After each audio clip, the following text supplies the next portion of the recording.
All right. Hello, everybody. Welcome to the third amazing episode of the StingersUp podcast. I am your host, as ever, Chris Raymond, and I have with me the amazing Jenniie, who is definitely comes from the orientation team, like the other guests so far. Jenniie, why don't you share a little bit about yourself? Hi everybody. This is kind of awkward. No, it's cool. It's I mean, I relax. stream, so like I shouldn't be awkward, but like it feels weird. But hi everybody. My name is Jenniie. I am a biology major here at Sac State. Yeah, I worked with Chris for orientation. He was one of the greatest leaders I've worked with. I loved working with him, and I'm here to have a great time. Also, if you are interested in CLS or working in a lab, I am the president of Student Association of Laboratory Scientists. Reach out and we'll, give you information on how to be a CLS after graduation. Nice. I like it. I like it. And fun fact, Jenniie was sort of my training leader during the summer 2020 orientation. So prior to working with the live awesome students, Jenniie and I met up and she like put me through the ropes on how to do the orienting. I mean, you did Um, well. I just no, sat. I mean, yeah, but that's where we developed our working rapport over Yes. those times. So as I mentioned, it's good to see that you upgraded your headset. I know during I'm so orientation, excited. what was the previous color you had? It was like a It was green. green, and Was it it green? went with Yeah. our uniform, so Mary kind of liked it. Well, she wasn't a big fan of Oh. it, but like she was like, because it's green, she kind of let it slide because I don't have speakers or mics on my PC, so I have just the headset. But I mean, she grew on it. So for those of us for those listening who aren't aware, Mary Shepard is the amazing coordinator of, I use the word amazing a lot. Is the amazing coordinator of the Sacramento State New Student Orientation Team. So if you hear us referring to Mary, that is who we are referring to. Mary, if you're listening, hope you're doing well. So yeah, no, I like the headset. I like that you upgraded. I know I kept seeing it during the summer, and then now that you mention it, it makes sense why I didn't see the new one, because I know early on you'd be like, I want to get the rose quartz. So sweet. I like that you upgraded. So tell me, so I know you did some video game streaming and stuff in the past. So why don't you tell us about that? Yes, so I do stream. Are you still currently streaming? I do from time to Nice. time because I'm home and I have nothing else to do. That's a good point. Uh, Yeah. but I do stream. I play League of Legends, Valorant. I recently got into that. Oh. Very good. Actually, if you're really bad at FPSs, like first person shooter games, and like you're like, why can I never get a headshot? Play a Valorant. Their spray, for some reason, easy. I've got so many headshots in that game compared to like any other FPS games. I'm just like, this is wild, but that's a really good game. I did stream Pokemon for a while when I Ooh. first got it. Which one? Sword, I did the Okay. Nuzlocke challenge for it. Oh, I've heard Bad of that. idea. Yeah, so like it's like if your Pokemon dies, it officially is gone. You can't use it. Yeah. Um, See, I came in very cocky because I play Pokemon a lot. I competitively play Pokemon, so I competitively train. You're like, Yeah, I I have am one the master. Pokemon left. No, yeah, and I was like, I have one Pokemon left. I still haven't beat the 8 gym yet, and like it's Hmm. way under leveled. So, So so for those listening, and I don't know all the rules specifically, but the Nuzlocke challenge is you play. You can play this to a lot of the Pokemon games, right? It doesn't have to be just like the Sword and no, Shield. it's like any game, Pokemon Yeah. game. And it has like these sort of like self-imposed rules, because as far as I understand, it's not like a setting or a mod on the game. You just kind of like are You setting just your own challenge rules keep for yourself yourself. accountable. Yeah, Don't the cheat. honor system. I like it. No, that's cool. I know I've heard of some people like doing it online, or like you see videos for it, but that's awesome. I've heard it's very difficult for. It is. I haven't played Pokemon since. I think I actually tried to get into the like Sword and Shield games. It's really good. I think I Really? like that one better than Sun and Moon because I didn't finish Sun and Moon. Like I went to like the fourth, Yeah, I don't think a lot of people like Sun and Moon. but like Sword and Shield was really cool. Yeah, I I think you should. probably should go back and start playing it more. Now you want make me want to play. I'm like looking at my Switch, like, hey, we're gonna have to cut this podcast short. I gotta You're go play like some we're just gonna Pokemon. play. No, let's just Yeah, screen you share. just We're got both play to it. Pokemon. Let's just battle each other. Yeah, I'll have to figure out how to connect the screen so we could have maybe a streaming episode. But no, that's cool. I know I played Sun and Moon, and like you saying, I didn't really get into it a lot. Like I kind of liked some of the theme to it. Sorry folks, if you're not really into Pokemon, Which, we're getting into it. But yeah, it was pretty cool. Like I mean, it was cool in the like, oh, I like the island theme, like the art of the game, but I just didn't like the delivery of it. I missed fighting in yeah. gyms. Yeah, it was really weird. I mean, I guess they were trying with the new concept, but like Hmm. it was not it. And I was just so confused. And I was just like, I just gave up. I didn't even try. I like the Pokemons where they had like different evolutions, like in the Yeah, island. That was cute. But I just gave up. And then Sword and Shield came out, and I went, "Ooh, we're back to normal." I liked God, what was my favorite? It was, what are they called? The bad guys in Sun and Moon. It was like Oh yeah, team something, like Skull or something. They all dressed yeah. like these like gangsters, and they just kind of had like these old It was 90s dance so poses. funny. I was like, this is like the best part. Is like I'm very happy fighting these guys in Pokemon No, battles. literally. All right, which one's your favorite Pokemon game out of all the generations?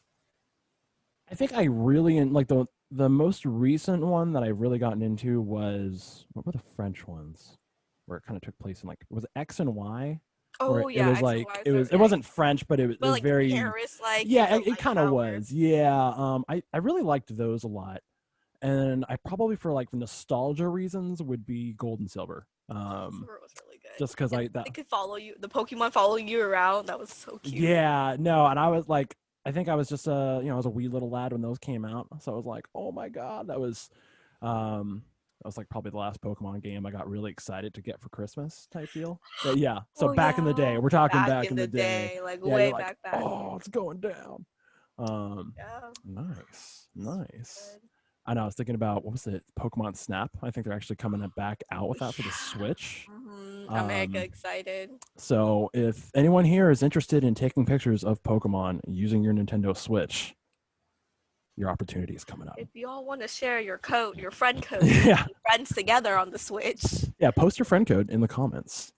Um, nice, nice. So you like, I know you played. You've mentioned you played a lot of League of Legends. Are you still streaming League right now? I do from time to time.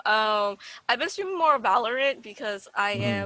it's I love FPSs. Like a lot of Nice. it's we I love like shooting games. That was I'm my, yeah. my first game ever was like Call of Duty Modern Warfare, and like Die Yeah, I've Hard probably love been that game. playing way too much of that these days. Like But I didn't Call okay, of I didn't get the Duty, new one, but I love it. So I mean, I've been streaming League from time to time, but I yeah. love playing Valorant so much because I feel like I just played this other match and I got like 4 headshots back to back within like literally one after another, and it was like I felt so high skilled. So just so you know, everybody, Jenny is a savage. So stay away. She'll get you with them headshots. I Uh, try. now I would be down to play League with you, but I feel like I would embarrass myself. You would learn how bad I am. I am Um, also very bad. It's okay. so what position do you play? Or is it I preferred mainly if you have one? play mid, Okay, but I am a Braum main. fair enough. Yeah, I usually do. I think, well, I haven't played League in a while. Been jumping over to shooting games, but I think the last time I played, I was getting really into working like as support, doing the support for the Support AD. is really fun. Yeah, It's really fun. like I just hate saying I'm a support because it's the like when I first started playing, they're like girls just only play support, and I'm like no no no, I play top and mid. fair enough. So you got a reputation. You gotta, Yeah, yeah. but also like I love playing Braum support so much that I just be like I do main Braum like it's so fun because I build him really tanky and then Uh, you just build him with aggressive like health regen. I gotcha. literally have walked So around you're with just no mana and I just take shots and like everyone's like, it's been 15 minutes. You have no mana. And I'm like, yeah, but you're all still alive. And they're like, you're right. So I'm just walking around taking shots and it's great. so now that's the guy with The shield. the big old, yeah, like the ice shield thing. Yeah. Yeah, I remember when they were like coming out with them. They're like, bro, guys, he's got a big old ice shield. And everyone's like, he's got the shield. I love him so much. My favorite hands down character. Yeah, I'm all about was it Soraka, I think is her name. Soraka's Yeah. broken. Like she's Uh always meta. yeah, it's because she's the best. It's what it is. No, I that's definitely my favorite character. I think we're rocking support. She's so good. I like getting the gamer props when I play the league. They're like, man, good support, bro. Um, Literally. nice. So the game, how long have you been doing that? Because I know I've been playing games, I like to say, my whole life, the modern 90s kid, but I've never really gotten into streaming. How long have you done that? Oh, shoot. When did I start? I think I started 2 years ago, a year Oh, ago, okay, about two okay, years ago. No, I think 2 years ago because I had my whole long black hair still when I started. gotcha. So there was evolutions. Yeah, and then I had you saw my picture from last summer. I had Yeah, literally long black hair all that's summer, true. so Yeah. it and I came in with blonde hair, like short blonde hair, and was like, "Who is this?" But I've been streaming for about I want to say 2 years, on and off 2 years. So like I Uh-huh. don't stream as much when school starts because Makes sense. STEM majors Yeah, you're trying to we you're trying don't to have free balance it out. time. Yeah. But I stream a lot during the breaks and Okay. stuff. So like I didn't start really trying to grow an audience till last year though. Like I would just stream casually because my friends wanted to see me play, Gotcha. and that was like before Discord had a really good video share or stream share. Mm-hmm. So we would just and I was like, oh, So it's kind of like a little, like you're saying, a little friend thing, just yeah, within and the I group, mean if you will. I do cosplay too, so I would just like promote it through there. And then I mean I started slowly getting an audience, and then because I stopped so much, I don't grow Mm-hmm. as fast anymore, which Makes is sense. fine because it's not like I'm doing it for money. Yeah, I was gonna say, like, do you receive any money for it? Like, do you have enough No, to just get any? I mean, I really wanted to. I could Mm-hmm. promote enough to get it because you have Twitch streaming's really weird. So you have to Hmm. hit affiliate, and once you Gotcha. hit affiliate, you can start earning money. But you have to have, I think, a minimum of like $100 before you can start having your first check. Oh, okay. Okay. Like you have to Like with make a yeah, minimum before they a actually start certain amount paying you. before That they kind pay of you makes out. sense. How do you And make affiliate? You just have enough people watching you, and yes, you have to have like a certain amount of there you have goals set, so there's like okay, tiers. You gotcha. have to stream a certain amount of hours a week. Mm-hmm. You it's really like a lot. You have to have gain a certain amount of followers. You have to have a certain amount of views and all that type of stuff. And like it's difficult starting out as a streamer. Like I did research doing it because like I was like, Mm-hmm. why not? I'm Yeah, bored. why not? Yeah. And then it's like really difficult. And like to be honest, I'm a really outgoing person. Apparently, I'm completely different when I play games because I'm just really aggressively quiet and like I'm just staring in my screen like this and like no talking. And I'm just like, oh, this is not fun. Like you have to be funny for people to actually like you. So I there's that. I would imagine you'd have to also learn just to keep talking, like not keep talking, but like I'm the Talk. same way when I play. Like when I play games, I'm not really talking, like unless I'm playing online, I suppose. But Yeah. it's like I'm mostly playing rather than talking. So I feel like you would have to learn to be like, oh yeah, I'm recording something. Yeah, I just learned to just start rambling about random stuff Fair when I enough. do it. So Yeah. I'll be doing that. I do love it when I have people come in and they read Mhm. my bio and they're like, "You're not really into comics," and I'm just like, "Oh, I'm not really into comics." And then I would go off on stream. A lot of people do. Okay, it's really weird. That's the one thing I hate about like being a girl streamer because everyone Mhm. thinks you're doing it to make money or like you're using your looks. I'm just like, bro, I Yeah. come on my stream half the time, literally rolled out of bed, and like people be like, you don't know what you're doing, and I'm just like, what? Just So how do you grow as a streamer? Like I know you mentioned you promote it when you're doing the cosplay, which I might have to ask you questions about that later on. But like, how do you promote yourself as like a streamer? Is there? So it's a very like advertising thing. Like Uh-huh. it's a lot of marketing. I did not know how much marketing you would be. Fair It's enough. all strategic. So what I learned is that you can't use any personal accounts to promote. I separate all my personal Hmm. accounts from my streaming. Gotcha. So I use my cosplay as like my business stuff for my stream, like that's connected. And then you have to have your own Twitter. Twitter's a really good outreach for people who are Hmm. interested in it. Okay. I've been hearing TikTok is also a really good outlet, and I haven't done it yet just because I'm not Yeah. really that committed to it. But if you are Interesting. like because you can randomly blow up on TikTok sometimes. So if, I Just don't by know. like the way it trends Yeah, and like the such like that. Algorithm. Yeah. algorithm of it. My So like buddy algorithm. ooh, English words. But you just gotta promote yourself. Usually you wanna like if you're a new streamer, Hmm. depending on what you're aiming for. If you're aiming for growing a quick audience, I recommend playing a popular game that you enjoy. That's Makes also sense. like you can play with viewers. Like a lot of people who come Yeah. on, they want to play with me, and I think they just do it to like to impress me, but like they suck anyways. Yeah, that's cool though. So you, but like, so you actually end up playing the game with some of your Yeah, viewers. Like that's yeah. pretty cool. It's I mean, it's like the thing is like you want to do it where you're kind of building like a friendship, like you don't want to That seem makes like, oh, sense. you're closed off, you're this person behind the screen. They do want, Yeah. like, people who view you, they want to be like your friend. So like, they just like acquaintances at least. And Mm-hmm. I mean, I don't mind playing games with people. Like that's the whole point of online gaming. You're Yeah, gonna I play know, with and it makes complete sense. It's just cool. I guess so I've never thought of that. I don't. yeah, so like that's what a lot of people, that's like a tip I recommend if there's anybody who wants to stream out there. um Also recommend learning to talk a lot. So how would you how would you recommend practicing that? Just talking, I don't know, Chris. You know me. I just just sit talk all there the and time. can you go to talking school? I just, Um, I mean, you just talk about what you yeah, like. I talk a lot about like my day, my classes. I complain about my classes while I'm streaming. I'm like, I'll be playing League. I'm just like, man, my lecture today was so boring. I don't know why I was there. Oh shoot, a kill.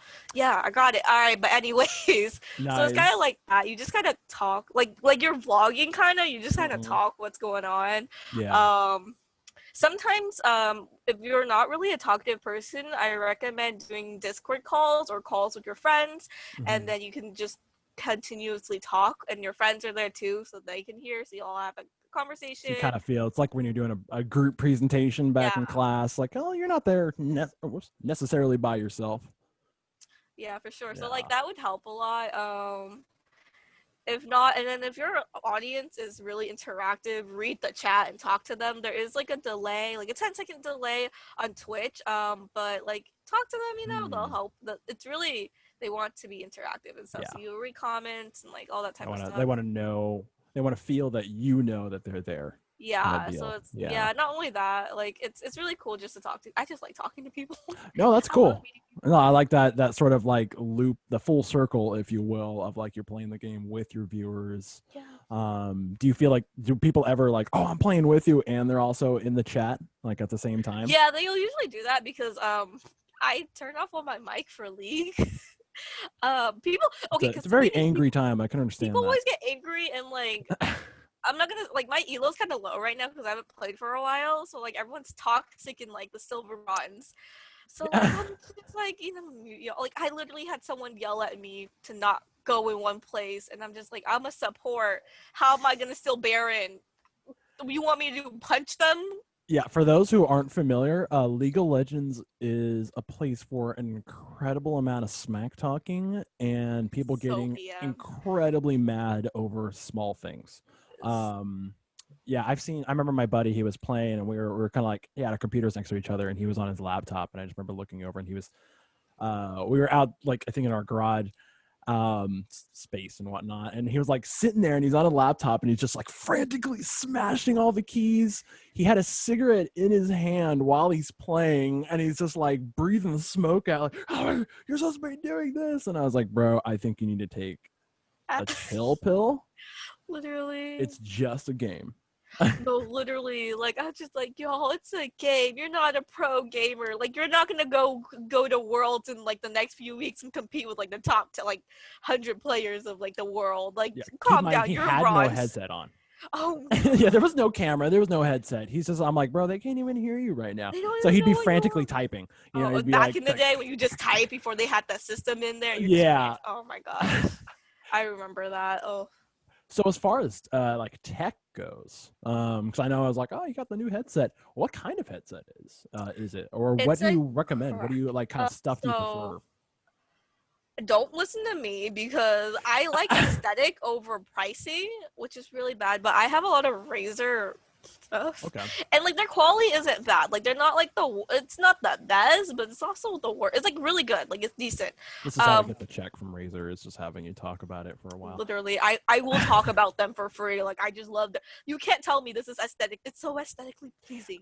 I mean, Like it does look really good. Yeah, they do know how to aesthetically please things. But like they're super overpriced. I'm not gonna, this was like 70 something bucks, and I their mean that's mouse was not like too 60 bad. something bucks. But like it's not like super top quality. You know what I I guess I was mean? about to say is how do you feel the quality is? Like, do you feel Like Like, it's comfortable and it's uh-huh. decent, but like it's not like I've had friends who had cheaper headset, but like better from like different companies and stuff like that. But I Yeah. just like Razer, so I just have a lot of them. Yeah, I mean Um, they make gear that is specific for gaming, right? It's not like, oh, we make headsets and people happen to use them for gaming. They're tailored towards gamers, right? Like that's they Razer's kind are, of like but shtick. yeah, but like Yeah. it's still really, in my opinion, still overpriced because I know like is it I'll, Corsair? Corsair has pretty good ones for cheaper mm, price. There's a lot gotcha. of gaming keyboards for a lot cheaper that are way better mechanically. Gotcha. Um, I mean, you're talking but to a guy who spent $90 on these headphones, and I don't even have a microphone attached. So, I mean, but I need to be fair, a lot of streamers have those set up anyways, and I'm just yeah. like, that's too much. I'm not trying to like invest my life into streaming right now. Like maybe if I really want to, but not right I mean, now. the headset's cool because it's nice to have the sound in there, plus the microphone's really conveniently right next to you. I Plus, you can know. always just shove it back in when you know you're mad. Yeah. You're like, oh, I don't want to You're talk to just anyone. moving You're just like, away I'm angrily. done with this game. Just shove it back in there. Could you disconnect the microphone and does it like retract into Yeah, the? so like you can put. Oh, that's cool. I like that. I love it. So like when I'm mad, I just You push it just back in push there. that Like I don't want to away. talk to y'all no more. And they're like, That's oh, we funny. can't hear you. I'm like, that's the point. But yeah, I really just I'm I just like the brand name practically. So I have a lot of expensive really stuff from them. But they're nice. It's like I don't know if you ever remember Alienware. I do. I think I actually like back in the day bought a laptop from Alienware And because like everyone was like, this is it. And then if you really look into the specs, it's not the top tier gaming thing. It was just really overpriced. you're But the like, look yeah, and the it color looks and so the way, futuristic. yeah, she was Like, like, this is it. But if you look at their specs, it's not even that good compared to a lot of gaming, you're like, other gaming laptops or PCs. And you're just like, yeah. so So it's do kind you of like have that. do you have a built PC? Like, do you have a like? I know you've mentioned you have a nice, cool gaming rig previously, but do you have like a custom built PC? Yes, so I built my PC 5 years Nice, ago. awesome. I don't ask me the specs because it's been five No, years, it's so fine. I I wasn't don't gonna. remember it. Yeah, but that is cool that you uh did that. Did you like go and kind of follow a guide? Was that your first rather I guess PC that you built or? So all my friends are engineering computer science majors. Oh, there you go. So they That were all helps. building their PCs, and I was just like, I want one. And they're like, Yeah. okay. And I was like, oh, but I can't spend like as much money as them. So I literally did a lot of research. They wouldn't help me, which was annoying. And I'm just like, here's a guide. I'm just like, how should I? They'll like, just pick out your parts and they'll tell you if it works. And I'm just like, what? But Okay, so I like literally, it took me like months to learn what overclocking your thing was, and I was just like, still rough on that, but yeah, yeah, I I'm know. like, what? And then like my thing will be like, you're overclocking. I'm like, but I'm not playing anything to overclock it. And You're it's just just being no that one helped awesome. me, but like it Yeah. was nice. I built it for about $800, which was a pretty Yeah. good decent price for like it's not the Hmm. worst tier, but like it's like mid tier ish and for a cheap price. Yeah, no, and because it's like I always tell people, I know I had a buddy who was asking me like, how much would it cost to build a PC? I think he was like literally yesterday asking me, and I was like, well, it's it's pretty close to buying a system, like a new console system. Hmm. I know my computer, which isn't built. I was in the same boat as like I don't even know how to build one. It sounds cool. I didn't have any cool friends at least throwing me guides, so I was just Googling guides, and I was like, I don't even know what to do. I think I was thinking of it like a Lego set. Like I would just put it all together, and suddenly Windows would just be on the computer. See, I Uh, thought that too, but you actually have to buy the CD for the Windows. And I'm like, that you have to makes do that? complete. So I was like, oh, I thought it's just there. Like it would just magically Literally, I'm just like, work. Apple just open its Apple, Windows you open its no, you have to actually install the system. I was just like, this is wild. Yeah. No, even monitors I didn't realize would be so pricey. Like I've been rocking a Yeah. laptop game for a good couple years now, and so like I just picked up the computer over the summer, and I think the computer itself was like in the ballpark like 500 range. It's definitely not a top of the line gaming PC, but I'm like the gamer who plays the games from like 2 or 3 years ago. I'm like my computer can run those really well, but the monitor was like 200 something. And I was looking through and just getting my heart crushed as I'm scrolling through Amazon, like, oh no. And you see one for like 90 and it's like the size of your cell phone screen. And you're like, Literally, it's so bad. oh, I mean, it's cool. It looks great. But man, it was like, I just remember like back in the day when You'd get the big old blocky monitor, and it cost like $30. You just had to have like a whole room to store it in. Back in the day, yeah, Yeah. no. I think my monitor was almost 200, and I bought like one specifically for gaming. Mm-hmm. So like the graphic looks amazing on this one. But it was so like my build, like my PC is right here. It's like you can't see it, but it's like right here and it's glowing at I'm me. imagining it. It glows a lot. But Nice. That's cool.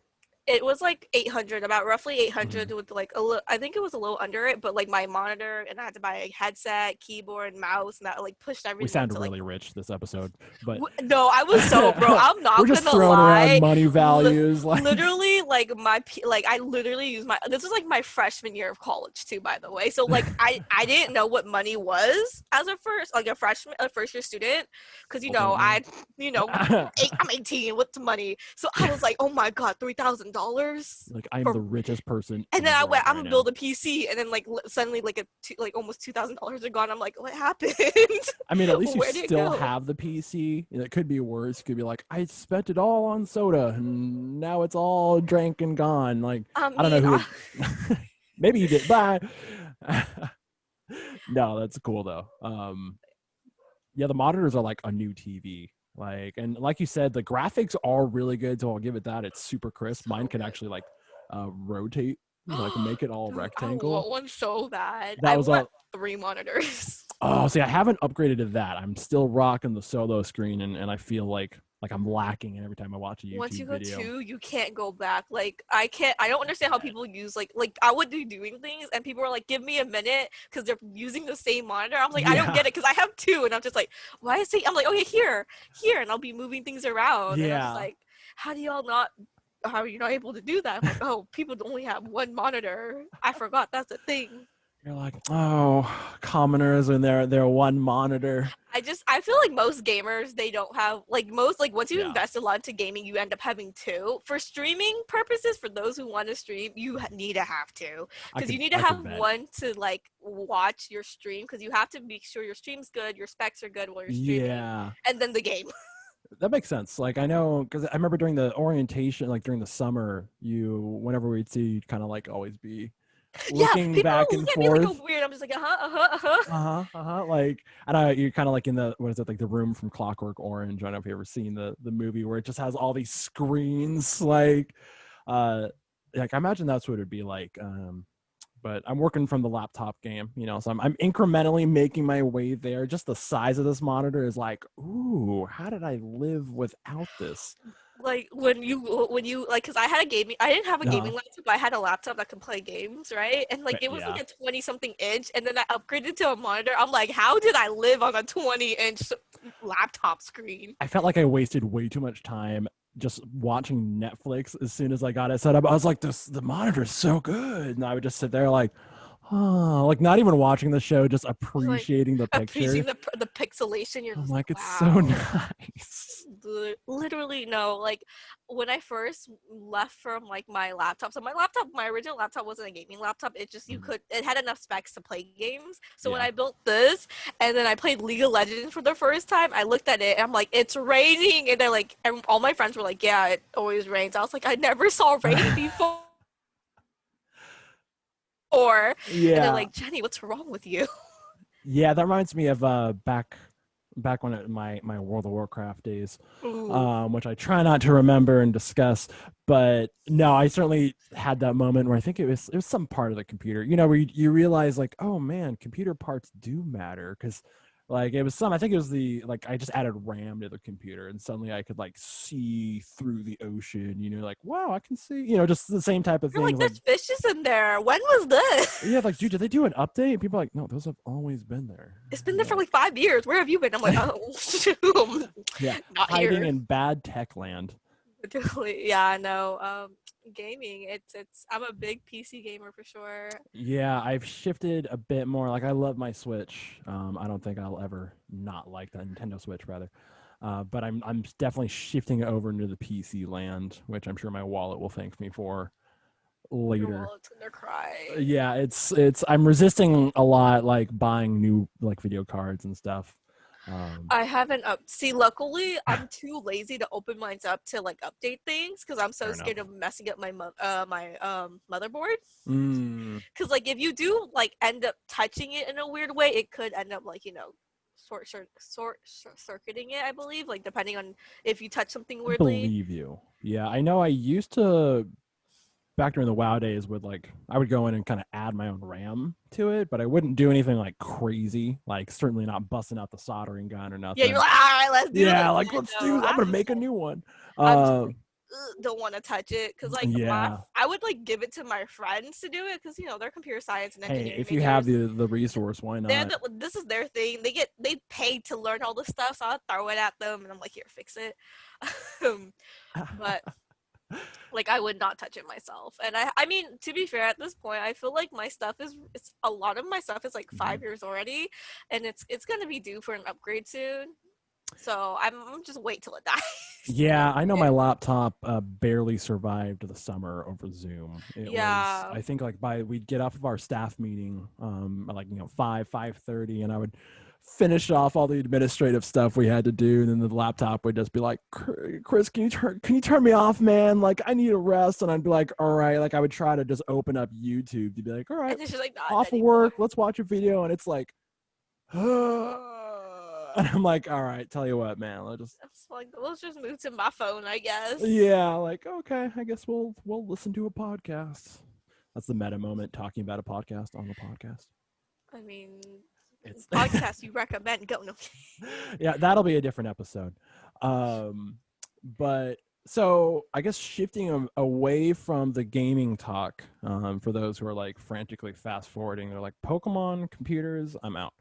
Um, I guess we'll shift. Yeah, we'll shift over to the science a little bit. Let's do it. So you are. I know you have a microbiology concentration. Yes. Yes. Okay. So how much microbiology, out of curiosity, have you done? Because I know I personally One. love micro. That's awesome. That is better than That's zero. the only class that okay, if you look, it's so weird. So you know what I'm talking about when we talk about like the list of electives and like major Yes. courses. Yeah. So if you look at it, there's only one microbiology class for bio majors. Everything else is like the immunology system, Yeah. your It's like a related, but histology, not all of the other necessarily. things. I'm Yeah. just like, this isn't I was like when I was thinking microbiology, I was thinking like infectious diseases, not like your cells. And I was like, I mean, Well, I I mean, get where you're to going be with it. fair, that is what gets infected. Yeah, and I'm just like, that is Yeah. technically still Yeah. microbiome, but like I was thinking of like bacteria and viruses, not like human cells and immunology. And I'm just Yeah. like, but I mean, there's a lot of different options like pathbacks, a pathological Hmm. bacteria, a bacteriology, virology is something we can also take. Well, we Yeah. have to take for micro, but like you can also take, do what we do a lot of cell molec. We do a lot of cell molec. Yeah, I'd imagine there'd be a lot of blend between that and even biochemistry, because I know once you Yeah, we kind of go get all into the the way. weeds, it's We're the like, few well, majors that go all the way up to biochem. So yeah. I think us and pre-med are the only, and CL, no, yeah, us, CLS and pre-med Hmm. are the only ones that do all 7 like chem courses because we have to do analytical chem too. Gotcha. And CLS is clinical lab studies. Yes. For those folks listening I who aren't forget in the people know don't know how. that. No, it's cool. I try to keep an ear out for little things like that. I'll do it too. Um, but so what do you want to do with that? Out of curiosity, if you So should happen to know. I don't mean to put you on the spot about the career. Like, tell no, me your it's whole hecka life funny. plan. So okay, if you knew me last summer, you know how for orientation, just like this gives an idea for people who don't know what orientation leader go through. We go through a lot of different major advisings, right? Yes. And sometimes you just go into one and they are so like the way they talk is so passionate and they make their major Yeah. sound so good. You walk out like I'm gonna change my major. I'm gonna do it. I almost changed my major 7 times last summer. I went from geology, sociology, business, and everyone's like, Jenny, calm down. And then like people know I like to sew, so people see my outfits I've sewn. They're like, Jenny, be a fashion major. I was like, you know what? I'll do it. Let's So I go. Yeah. almost changed. I literally almost changed my major from geology to geology just because like. I forgot why, but there was this one class that sounded super interesting, and you could only take it if you're like a geology If you're major. in the major, And then yeah. like it's not even like one of their field trip courses because they had to go on field trip courses like to like Oh, Hawaii and that's stuff to study cool. volcanic rocks. And I was like, no, What? forget I picked Hawaii. I the just want to wrong go on. major. I just want this class. Yeah. And then everyone's like, what? Yeah, no, it was real bad. Like, but um, last time I was talking to our boss, Mary, I was telling her about my plans, and funny fact, I'm probably not gonna go into higher education, go into like bio Hmm. anymore after this. One, I'm tired of biology. Fair enough. I Fair love bio. enough. I love Like when you microbiology say after this, like after this degree, or like after this after. degree. Yeah. Okay, I didn't So know if you're like quitting on the spot. I have one semester left, Chris. I'm not quitting. I'm gonna cry my eyes out if I quit. I feel that. I feel I that. was like, one. Everyone's like, change your major. I'm like, I have one semester left. They're like, stay in your major, just stay. But I was talking to Mary, and I don't think I'm gonna stay. Like, go to grad school because I was Hmm. planning to, but like, learn. I really don't like. I don't like everything else besides the infection part of microbiology. So I really love infectious diseases. That I pick up Hmm. really quick. Immunology, cell like health, all I just don't Yeah. really.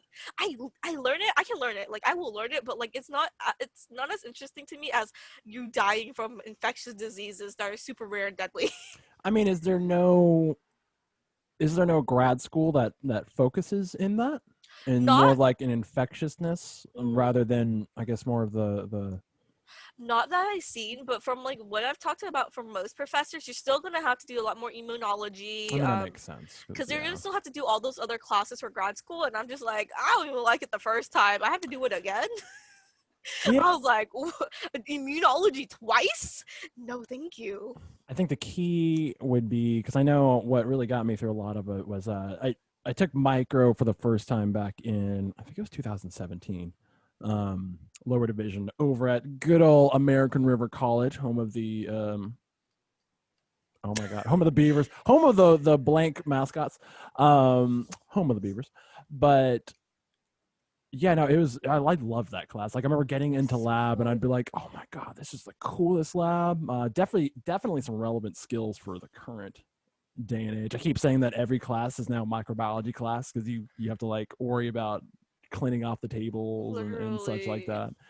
But I know I did like volunteer work in the microbiology labs for a good couple of years, and like maybe you could try to do that and get yourself in there as like because if you really like the microbiology part, just I don't know, maybe try to find something where you I was could. thinking of like the CDC, like working for the CDC, but then also That'd be like cool.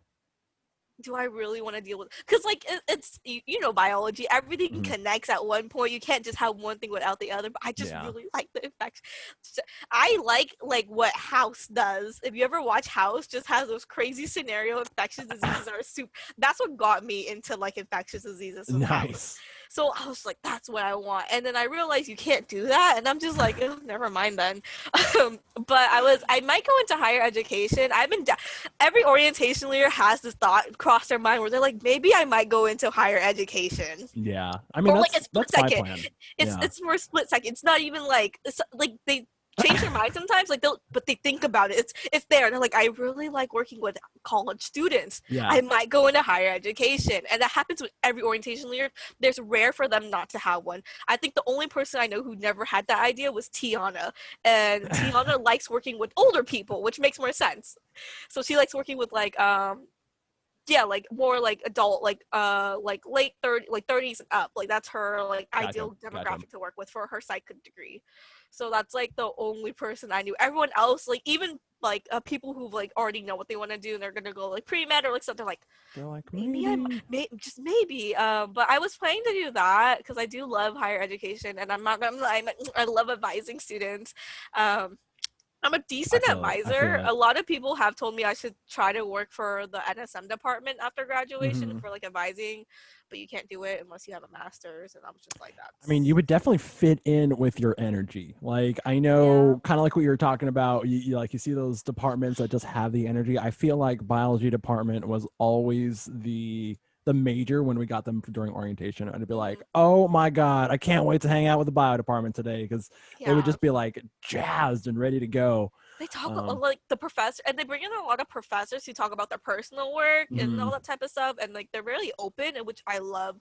Them and the business department, I really love. That's the ones I worked with the most. I didn't get to work with every department. I love all the Ah. departments we worked with though, because there's always something special about them. But like bio is so funny because you hear Dr. Crawford talk about how much he loves working with poop, and I'm just like, Yeah. Dr. Crawford, we're trying to get these students like like they're like trying not to one they're trying not to scare off the students with calculus therapy. Like they're Yeah. like, okay, so we know they have to take calculus, but we're trying not to scare them. So like that's, and then like Dr. Crawford be like, so poop, and I'm just like, Dr. Crawford, this is not the time to be talking about poop. Maybe it is the time to be talking. No, I know. Maybe, Yeah, you're like, no, hey but man, like how much are we going into poop right now? is so I literally had like like when I did it last summer, I had students stay back just to talk about lab research. I'm like, you're not even in here yet. Like like no, let's go. We gotta register for classes. Stop trying to talk to him about poop. Yeah. And I was like, Dr. I'm Crawford, look trying what to you talk to started. him about poop. It's like because like he does bacterial research, and he's Yeah. really I'm decently close with him just because, or Mhm. he knows me at least like on a more level than A, just a students. professional level. Yeah, Yeah. because my club really is involved with him and Dr. Lindgren a lot. So like those are two professors I work with the most for my club, and Nice. so like he knows me, and then I'm like he's really funny, but like I'm just like, Dr. Crawford, it's not the time to be talking about poop. Not the time, man. Oh Yeah. You got to keep a little card that says "Not yeah, the time for poop" and just flash it just to him when raise he's it up. like, Not a time for lab "Not research. time for yeah, not a time for poop, man." I was Yeah. like, not the time to talk about all the animals and the plants he found, Professor. We got to keep moving. Yeah. No, that's funny. But I love the bio department. I really do want to work. Like if I could, if it's like everything goes well, I would want to. My other plan, which everyone thinks is wild, is moving to LA and going to a fashion school for their advanced program for 1 year, and Nice. I hopefully making it in the fashion world. That is quite a jump from microbiology. See, like the thing is, everyone knows I sew, so people have seen like my outfits I've sewn before. So like I've made like last year when we had banquet in person, I made my Mhm. banquet dress and I wore it. Oh, that's People see my cool. cosplay. When for orientation during our interview, you know how you have to bring your one item that's like personal to you. I brought in Hmm. a cosplay I made. And then Mary made me talk about it in front of the class on the first day of ID 197. And I was really shy, and I was like, no, she was like, yeah, so she's like, everyone tell me what they bring, right? Everyone's like a general thing. And then I Yeah. was like, oh, I brought a costume. I did a Zula. And then Mary was like, no, tell more. And I'm like, Mary, I don't know any of these strangers, and you're outing my hobby like this. There's a word count requirements. I was like, what? No, but like, so I love sewing and designing. That was okay when I was 7. I wanted to be a fashion designer, but everyone's That's like, you're never cool. gonna make it. But apparently now everyone thinks I can make it, and I'm just like, nah, I don't think I can make it. It's too competitive. And I've seen the designs people do, and I just like don't know if I can be as creative. But Hmm. like, I would. If I could, I would go down to LA and do FIDM for a year, but it's so much money. Just start small. Can you do like start with like an Etsy or something? I don't know if people sell a lot of clothes on Etsy. I just Um, like, but like, I would want to design like my designs. I want to do is like ball gowns. okay. I love doing ball gown design, and wedding dress designs. That's I was what I actually really I don't like. know why when you said that I was like thinking of Say Yes to the Dress. No, Um, literally, that's what I really I just like. I just picture you being like, so you know what I'm about to ask. Are you gonna Are say you yes gonna to say the yes? dress? They're like, no, and I'm just like, well, get out of my Like shop. cut. Just no, we're not filming this one. Get her out. Bring the next one in. Yeah, no, that's cool. I No, but mean, it's like on. oh, I was like, no, yeah. So that's we'll see what happens after spring semester if I graduate. Yeah, so yeah, I guess I was gonna ask. So when you said you had one more semester, is that not including this current semester? Yeah, so Okay. spring semester is my last. I don't count this one because we're halfway through it already, and I'm just like, I like well, to ask because some folks, everyone kind of has a different that's interpretation of it, true. Yeah. as well as I'm on the same track for that. So, Ooh. sounds like we may be on a graduation Zoom call together at some point, Oh my gosh. which Wait, I'm we're in the super same excited. department. We're gonna graduate together. Well, I'm actually a chemistry department. Well, I mean, Uh, no, the NSM they graduate. So oh, is it all NSM, yeah, NSM? Yeah. yeah. So all like the colleges graduates Chris together. just showed how much he doesn't know about graduation. We went Um, over this. Wait, this is a part of I'm training. sorry. You know that's why we talk about the colleges, right? When we tell our students like what colleges they're under. Yes, I know. It's been a I while. was It's like, been wait. a little while. I was like, Chris, this is why we tell our students, oh, you want to know what college you are because that's where you're I graduating think with. it's like I'm always used to being called a bio major. You're like, I'm not. So I'm always like, no, I'm not. I'm chemistry. Like I've had to draw a lot of molecules. You're like, all these molecule drawings were for nothing. Yeah, nobody knows about it. Yeah, no, it's so yeah, we definitely will be graduating together as long as we That's do our great. homework and pass our classes. No, literally. with our third, we'll see. This semester is getting kind of rough, and this is my lightest semester. I have 14 units. Yeah, I what was the phrase I used? Was the motivational curve? I think that's a phrase I used earlier, and it's like it just it applied it perfectly because you could think of like the learning curve, and I was like, it's like I'm not dealing with a learning curve, because I myself right now I'm only in like 6 units. I'm only taking 2 courses, and granted they're lab stuff, so it is pretty it has its own work with it, but it's not like I have I've had crazier schedules. Yeah. Let's put it that way. So it's not like I have a lot going on, but man, I feel like it's just there's so many days where you're just like, Netflix is calling to me. You put the work on the back burner. So I'm definitely been dealing with the motivational curve. I feel it. It's hard. I'm like, so like back, I don't know about you, but like back when we had like on campus classes, I had such a packed schedule. Yeah. Like I would be like nonstop. Like I'll be there from 6 a.m. I wouldn't leave till like almost midnight, and I'm like running around from classes. I worked on campus. I'm studying on campus. I'm eating on. I literally lived on campus for like half the day, and I just go home to shower and sleep, and then do the same thing. And then come on back. Yeah. Now I'm home. I'm just like I don't this is weird. It's home. This is where I sleep. Like, what am I doing here? I don't study at home. Yeah, I'm in the same boat. Like, I definitely was used to studying at home. Like, I was always like, oh man, if I like stay at campus most of the day, and then when I'd get home at like 9 or 10, I would be like, all right, time to just go outside, kind of like hang out, or go out in the garage rather. I kind of work out in there. So I'd be like, oh, I'm gonna work out a little bit, kind of get some studying done, like that late night. Yeah, like that little bit of it, but like not a majority of your days out. It was like the unwinding of the day. Like, oh, make some dinner, like eat real quick while I'm reading some notes, crash, and then up at 5.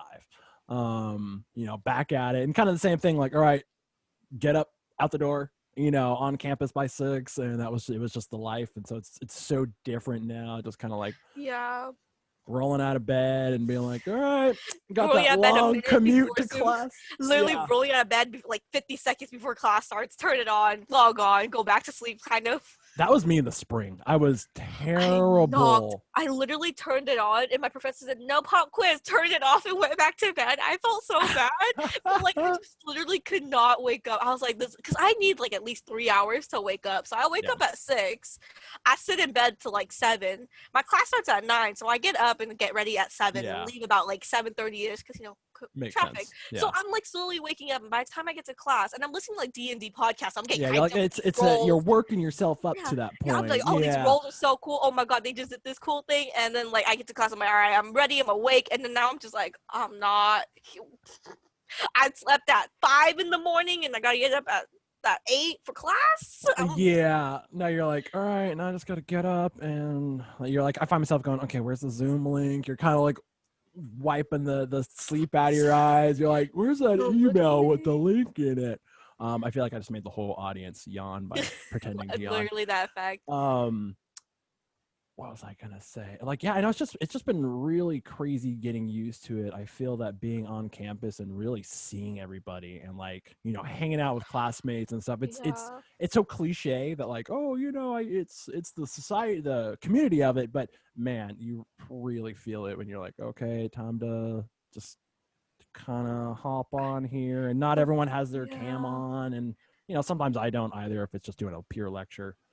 And then like my favorite thing I miss is discussing the exams right after class. What you get? Was it A, B? What version did you get? Well, no, what you get? That's what I got. C. Why'd you get D? Oh my god, I think I got. You were on. And then the professor walks by and they're like, it was a good test if you're discussing it.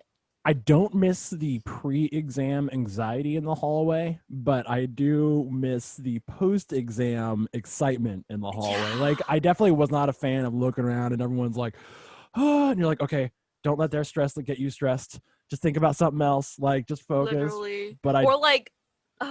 Or like when you meet up with your friend from that class and you're like trying to study last minute in the hallway. You're like, okay, let's go over this real quickly. But it's you get the disagreement over a topic and you're like, no, we can't disagree over this. Like, our exams right now. Like, which one is it? Oh my god. Like I miss like one of my classes I had like I think fall semester. Uh-huh. I had Bio 184 with a bunch of my Oh, I love that orientation class. students who just finished the summer. So a lot of Nice. them knew me as an orientation leader, and Uh-huh. they were. It was so funny. So we had this really tight knit lab group. So we all a majority of the lab people were in my like group of transfer That's students. cool. That's So cool. then when we were in class together, we became really tight knit. So we would be like, "Who has a scale?" Like we were like talking. We had a group chat. We Yeah. would text each other about everything. We would chill in lab, and like when you don't have a scantron, but your homie comes up in the clutch, and they're Ooh. like, "I got one for you," and you're just like, I, it's I don't just even know what I can equate that to when you have a buddy who shows up with a Scantron, especially if you have a class that starts earlier than the store opens up, yeah. and you're like, oh, that's what I forgot. Or you're like, oh, does anyone have that Scantron? And you're like willing to pay $20 for a Scantron. You're like, Literally just please, man, like, what do I gotta do? I'll do your laundry for a month if I could just get that no. Scantron. Are you the type of student to have like a bunch of pack of scantrons with you, or no? Yes. Yeah, no, I do. I I'm the chance just scantron giver, so I always have like I have like 3 packs, and like I would be handing them out like they're like nothing to be all my friends. I'm like, here, take one. yeah, I didn't like to have that panic moment. Plus I had that biology class that started at 7 in the morning, and you're like, well, I kind of need to. So I just got into the habit of carrying them. And I know I've had tutoring semesters, so it worked as a tutor for a good couple of years. And I actually had times where like I'd be like, hey, do you guys have your scantrons? You know, they'd be like a session just before class, and I'm like, you guys have your scantrons, right? And they're like, oh. And I'm like, tell you what, Chris has got you covered. And I'd open up my backpack and pull Like, all out the right, scantrons, and they're like, oh my god, you're amazing. I like tutor Chris, thanks. Yeah, I'm like, don't worry, go destroy that test. I'll see y'all next week. And they come back crying. I failed the Yeah, test. yeah. And then we're like, okay, we have to handle that differently. Like, oh, I didn't give you the scantron with the answers. My mistake. I'm just kidding. I don't do that. I have to put that Disclaimer: disclaimer. for Disclaimer: all legal reason, it was a joke.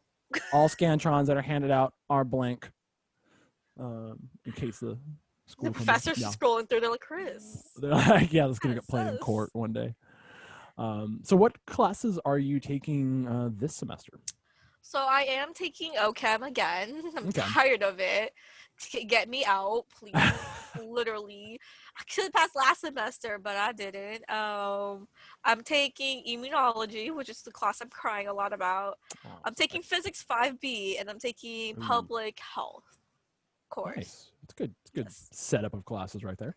So it's not bad. I only have like 2 labs, so it's not that bad, which is OChem and physics. Mm-hmm. Um, Now, are all the classes virtual? I know you mentioned yeah, one of they're them all was mostly virtual. okay. I was surprised people did physics virtually because I feel like you need to be in person to learn like momentum and force and velocity. But all my engineering friends disagree and said that you could learn it online, and I hate them for that. So Yeah, I definitely agree that you could probably like. It's nice to go in for it, but it's like then better, but it's I possible. remember doing some of those really tedious experiments where you're like, why do I need to set this up and collect this data? Chris is not a fan of physics labs, at least for Not a the. lot of stuff. Not a lot of non-physics majors are. I'm not a mechanical physics fan. I'm more, and I apologize, physics majors. We Love love y'all, you. but yeah, we both love y'all. But what was it? The 6B isn't or 5B? Isn't that the one that's like more electrical? Yeah. Yeah, that one I actually really liked. I don't get anything. I literally I called my friend at like midnight. Oh no. So he's like a computer science engineering, so they had Yeah. to take all the physics course. So I was like, I don't get any of this. He's like, so do you understand what series and parallel is? I'm like, no. He went, you're 5 weeks in. I went, I know. He's like, you don't understand any. I'm like, no. He went, okay. So Okay. So we're gonna yeah. start from the beginning. Yeah. I mean, he helped me a lot for that That's homework good. because I understood everything after, but I don't understand anything of the new stuff. So I gotta hit him up again and be like, "Hey, so Yeah, I definitely can believe that could be a class where, and this is really for all calculation based classes where it could be awesome fun or like tediously frustrating depending on how the professor wants to handle questions, like cuz I've had I think in 5A, I had some questions where it was a great professor. I don't mean to talk bad about him, but you know, you'd look at a question, you're like, yeah, I know physics. And then you get in the exam and you're like, oh, you look at this giant paragraph of this situation with all the variables and you're like, I don't even know where to set up this math right now. I actually had one physics professor. A lot of people like they don't like his teaching style as much. Mm-hmm. I don't know why. I really like the old school teaching of just a lot of lecture, like not like a lot of like not PowerPoint lecture, but just like talking Yeah. lectures. Like Yeah. I think I'm more of like an auditory learner, but I like listening a lot. Okay. So like I had one professor for physics, and he was a very big like he was very focused on the basic algebra of it, but he also loves talking about how like the Gotcha. process of it. Yeah. Mind you, I failed almost all his exams. He just had a really big curve, but he did teach me really good ways to break down like big physics word problems, which is to always pick out your variables. Like one thing you should always know is what your variables are, what they're asking, what variable you're solving Definitely. for, and if you can. If you just take, you don't even need to read the question half the time. If you can figure out what variables you have and what's missing, you can always just figure it out. And that's how I've got through a lot of my physics problem. Is just Yeah. finding that, because like people can it's half a page of words. I'm just like, bro. Yeah, my I don't biggest care what Timmy did. Just give me the numbers. Yeah, and it's always like, yeah, Joey kicked a ball from the top of the. Yeah, I was like ah. Yeah. I feel in 5B, it's more like I enjoyed it more just because it felt more like, hey, I might actually use this math because you're like dealing with wiring and like an electrical current. It's You're a like, lot more math, and I feel yeah, like I haven't taken math since like Calc 1. So like my last time I took it's been 4 years since I took physics 5A. no worries, no worries. So Yeah, I we're not here to literally judge. they came back in and were like, so you should remember force and like force mass, and I'm just like, force and who? And then they're like, okay, so we're gonna do like algebraic stuff, and I was like, I haven't done calculus for like 3 years. Yeah, I'm just sitting here like math. yeah, it's always a fun time when you get into a class and like, yeah, you guys just took the previous class last semester, and you're like, Yeah, literally, I'm just like, we no. didn't have to, so I didn't. You're like, I did know it really well when I took it. That was me hopping into calculus too. I was so disconnected. My teacher gave us a quiz on the first day, and I was like, I do No. not remember how to do any of this. Yeah, I brought myself up to speed, but it was a rough. I was like, all right, Like don't coming cry. back to it, you're just like, wait a minute. Yeah, you're like, I haven't done a derivative in a while. What's going on? No, like people be like, they'll be like doing physics. They'll show us like like I passed Mhm. calc with an A, right? Like I'm Yeah. not bragging, but I did try really hard. Yeah, yeah. You're like, I did really good. And then like they'll show me it, and I'm like, I don't Right, know, right. I don't know anything. Show me what's a derivative? I don't even know what that means. It went out. Fair enough. Yeah. I was like, to be fair, I'm like, I'm never gonna use it. I don't like the thing is, bio majors, we don't really use calculus. That's how I feel like a lot of the math is too, where you're like, I could see how, like, I'm sure you could write a problem using it where you're like, you're gonna have to use it, but I feel like it's one of those things you really won't care about until one day you're doing a research project and you're like, oh my god, I know the perfect way I could use And it's calculus I for don't this data. remember it. Yeah, and you're And like, you go on let me Khan Google it. Academy. Yeah, let me YouTube it But real no, quick. because like for like I mean for research purposes, we use a lot more statistics. That makes sense. So Yeah. like I mean I suck at statistics too, but we usually majority mainly like I mean for Gotta know chem your I know it's a steps. lot different because you do a lot more in-depth calculations with like your chemicals and like your all that type of stuff. Because analytical chem was not my friend. I'm to let you know that. But like for microbiome, like our basic research is like how many colonies are there, and I'm like, Yeah, there okay, wasn't a lot of math there involved in wasn't yeah. micro. And then like even if you get deep into math, it's just a lot of statistics. I haven't really dealt That's what I was with gonna anything say. a lot with like chem wise. Chem wise, chem and physics, I can see why you need to go up to like calc 3 because I've seen problems and they're like, yeah, so this is calc 1 stuff, and I'm just here like, we're supposed to know calc 1. Yeah, I had a lab professor in, I think he was over at Folsom for OChem 1. He and I try not to name professors. I don't want to give anyone a bad name, but he like turned to me, like we did something on the some machine, I can't remember what it was. And he turns to me, we're looking at the output, and he's like, "Yeah, so this is going to be a sine squared. You remember that, right?" And I was like, You're like, "What?" oh. I was like, did we need to know that for today? I didn't. No. Can I Google You're it like real opening the quick? pre-lab. You're like, this wasn't in the Yeah, manual. I was like, man, I did a good pre-lab. It did not say I needed to know sine squared. Like Um, literally. but yeah, so I feel like that stuff always pops up when you're like, man, I don't remember the calculus at all. See, I almost was gonna switch into chem. Like I was gonna be a biochem major, and then I heard you gotta take PChem, and then you gotta go to Calc 2, PChem and was rough. Yeah. I went. I almost had a professor convince me to retake analytical chem because he's like, I passed with a C minus, right? Like I Yeah. still passed it. He's like, you should retake it. You know, I think you could do better. I went, I'm a bio major. I'm out. I went, I love you, professor. You are the greatest professor I ever had, but I'm out. This is it. I'm not coming back. Yeah, PChem was definitely a class where that was another one. It was like, hey, so you guys remember how to do an integral, right? And I was like, yeah. You just do the head You just nod. nod Like, and you go home and aggressively study real quick. yeah, you do the side look to your friend, like. You see the class kind of look confused. They're like, yeah, professor. Yeah, but we're all doing the they're same just nod. more like, what is that? What is that? Yeah, that class was pretty. It wasn't bad. It was definitely one of those where it's like, everything you learned, it was just like remembering it all and then putting all these separate calculations into one. And, people did great, but it was always one where you never felt like you studied enough after you got out of the exam. You're like, oh my God, that's still. It's always the calculation exams, like analytical. Oh, yeah. I come in there, I practice problem. I got this. I come in there, I leave. I went, did you go over that type of calculation? I don't remember that. And you go, and it's like in a little corner, tucked in your notes, and you're like, yeah, you wrote it really fast. You're like, oh my God. And, or like it's that, but like reverse, and you're like, I forgot to convert. I forgot to do simple algebra. Now I got the whole question wrong. I know, and that's the thing. It's like it was only tough because I was a lazy student at times. That's the disclaimer here is we're not talking smack about classes.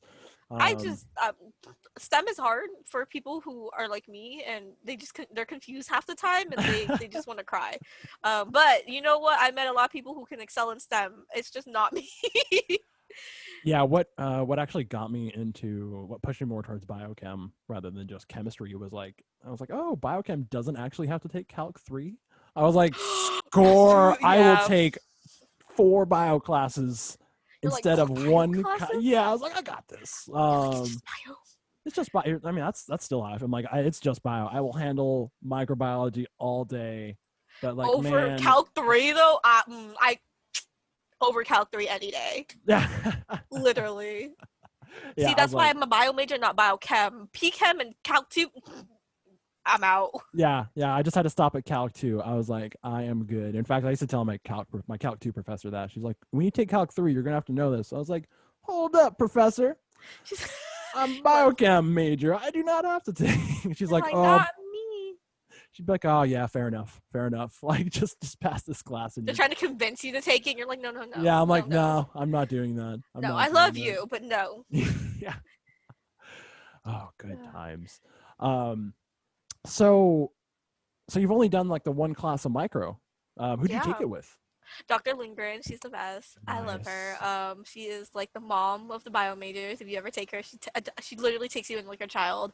I worked really closely with her for. I also was a peer mentor for first year experience, and she was my faculty member that I worked with. So I was really close with her. Yeah. Then I'm also the president of her club for SAL, Student Association of Laboratory Scientists. So I'm like, I haven't emailed her though. I really should, because she's also supposed to be my advisor. Fair enough. Yeah, we don't have to talk about how much we do or do not communicate with our advisors on the podcast. So communicate with your advisors. Yes. Everyone listening who are students, communicate with them. From advisors ourselves, communicate with them. From students, please communicate with them. Yes, definitely do. No, that's actually a good segue as far as the club stuff. So why don't you talk a little bit about that? So my club, yeah. So I kind of took it from my friend. Well, she graduated and she gave it to me. Fair enough. I didn't take it. I didn't rip it out her hand and be like, I'm the president now. No. So she gave it to me. You're out of the band. And I was her VP for her last semester to get hang of the ropes. I still don't know what I'm doing, to be honest. But I don't think any president really does. for a club, especially if it's like new, especially in Okay. this type of Fake it situation. till you She make it. prepared me for like an in-person type of club, not a pandemic club where I'm Mm, at home and like I have nobody to. that's a good point. Yeah, Yeah. so I don't have any. So my club is mainly for microbiology students or clinical lab students. We do have some chem majors in here or biochem majors who are interested Hmm. in working more of like the like going into lab research a little bit, That's where it's a cool. little more like maybe like pharmaceutical research or stuff like that. Yeah. Yeah. They would like because like I know a lot of biochem or like pharmaceutical chemistry goes a lot with microbiome, so like they would kind of be interested in that for the research aspect, and we kind of help students like we were mainly aimed for students for clinical lab science, Gotcha. so if they want to work in clinical labs like in hospitals and stuff like that, but we recently started being more broad to work for like microbiome students if you're interested in Hmm. going to CDC, if you're interested in working in like public health and stuff like That's that. cool. It kind of connect you to these different parts Yeah, of the so we have a industry. lot of Yeah. different connections. The only thing is we were really big on tours at labs. Hmm. So it was hard because a lot of our stuff was more tours and not a lot of guest speakers or stuff like that. It was a lot of Gotcha. tours and socials. So it's been kind of hard for me to try to get events. I'm trying to make two big sessions coming up. Hmm. I'm not sure when yet, but I'm gonna do two sessions. Hopefully maybe late October and 1 November for UC Davis CLS program and San Jose CLS program, because we this like last semester was That's supposed to be the cool. first time we were supposed to get San Jose, and it's a Yeah. 2 hour drive. Like they were willing to drive up here. We were gonna get them like a bunch of gifts and stuff because Oh, cool. it's one of the Yeah. most competitive program. We only have two programs up here for CLS, which Gotcha. is San Jose and UC Davis, and UC Gotcha. Davis Okay. comes all the time because you know they're like 45 minutes away. Yeah. It's down the We love the street. Aggies. We love the Aggies, but San Jose is really far, so they never had a chance to come up and talk about how to get into their program. Students just kind of had to figure out. So we were like Hmm. gonna have guest speakers for once, but it got canceled because the pandemic hit, and then you know who. If you all don't know, the first people who are in charge of testing in pandemics are clinical lab science and microbiologists. So they were busy. So all our guest speakers went. Like we had like 7 different guest speakers lined up. They all went. We have to cancel. It's Mm, busy, and I'm just like, okay, I understand, because like I'm like I get what they really needed everybody's hands, you know, to like control the what pandemic, to start if? testing, and it was a lot. Yeah. So it kind of sucked that we had to cancel everything because a lot of students were looking forward to it, and I was really looking forward to it because you know I was gonna be like so excited. But Yeah. hopefully now that it's been like a few months in, hopefully we have like you know it's more controlled now. So hopefully we're able to get some guest speakers to Yeah. come in and talk a little bit about the programs because we do have graduating students. Last semester they missed out on a bit because we had graduating students who didn't get Hmm. a chance to do guest speakers and Yeah. stuff, so like they didn't get to, and it's complicated. We want to know like what we could accommodate for the because we can't be in lab for half of them, so like how Yeah. can they accommodate, Yeah. and you know being in like going to grad school for us like STEM majors, lab is Hmm. very important for Yeah. our part of our application. So there's that.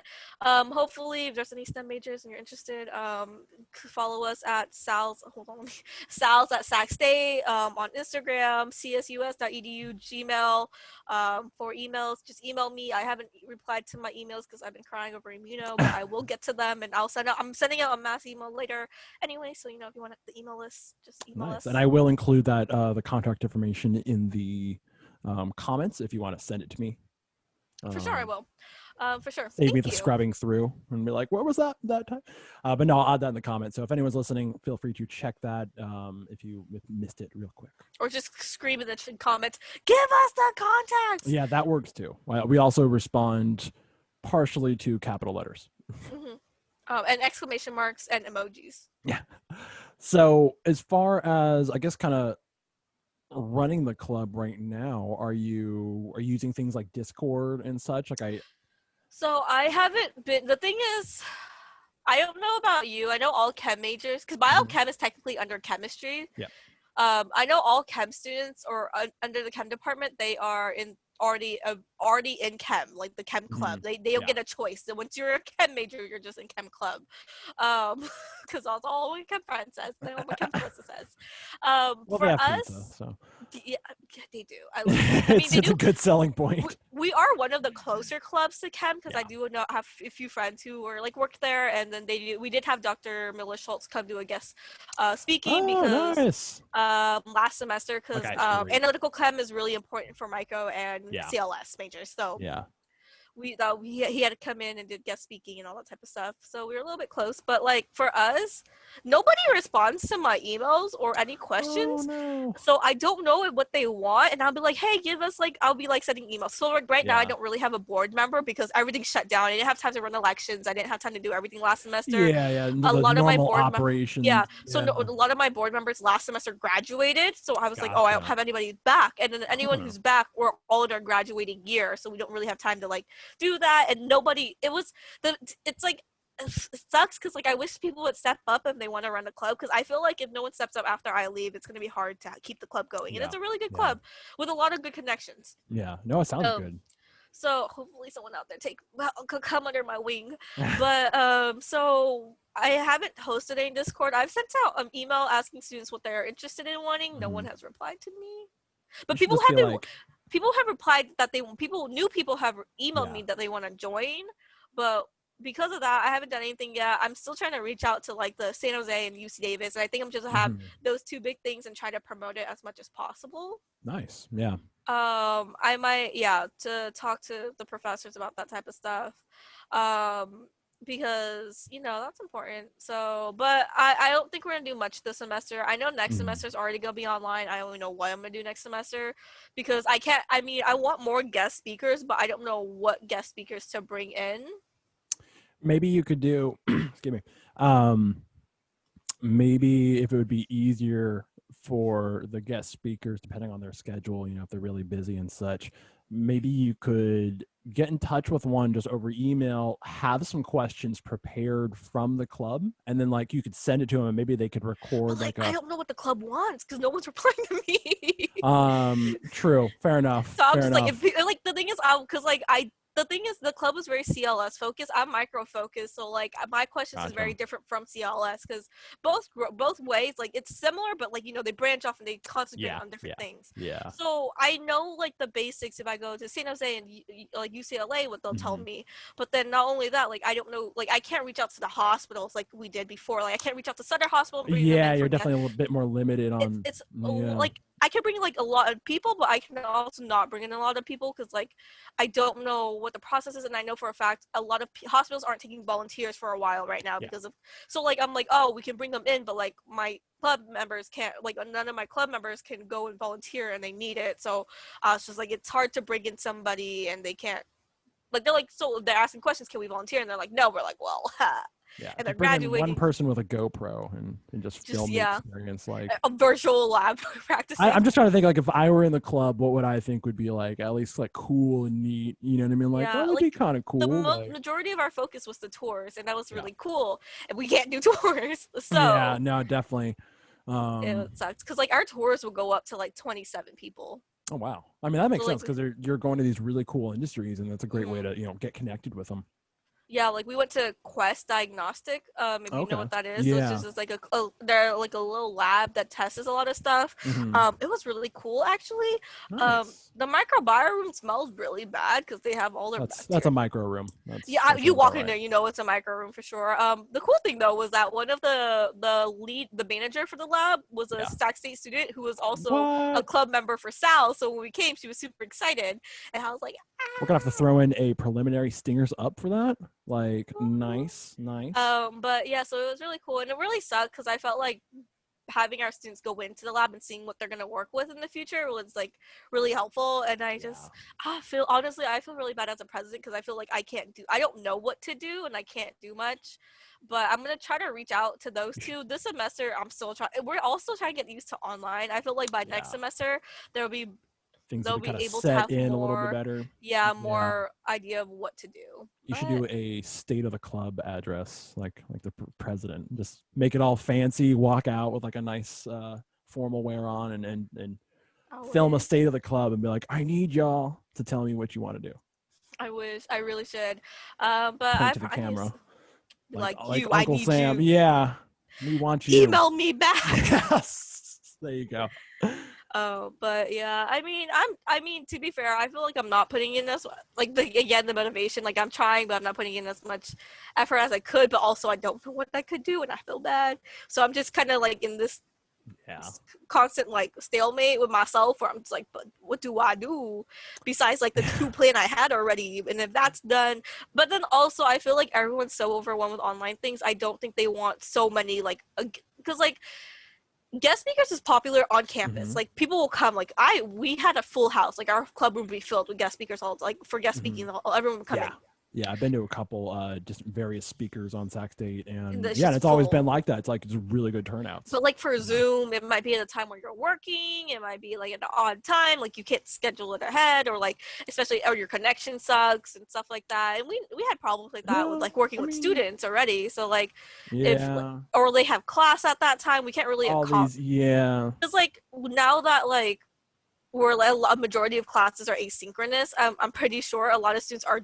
If you're like me, you're doing work at like 9 p.m. Yeah, So like you kind of having to kind of yeah, and like abnormal schedules, if you will. so Yeah, like usually. you're probably either working at like 6 7 p.m. when we usually have our club meeting, so I'm just like Hmm. it's kind of rough. So I just don't know how to accommodate to everybody, so it's a little rough, but Well, you I know what, mean, I feel like guest speakers, like I feel like, I mean, one that you're always going to have somebody who's at like an inconvenience due to some scheduling thing.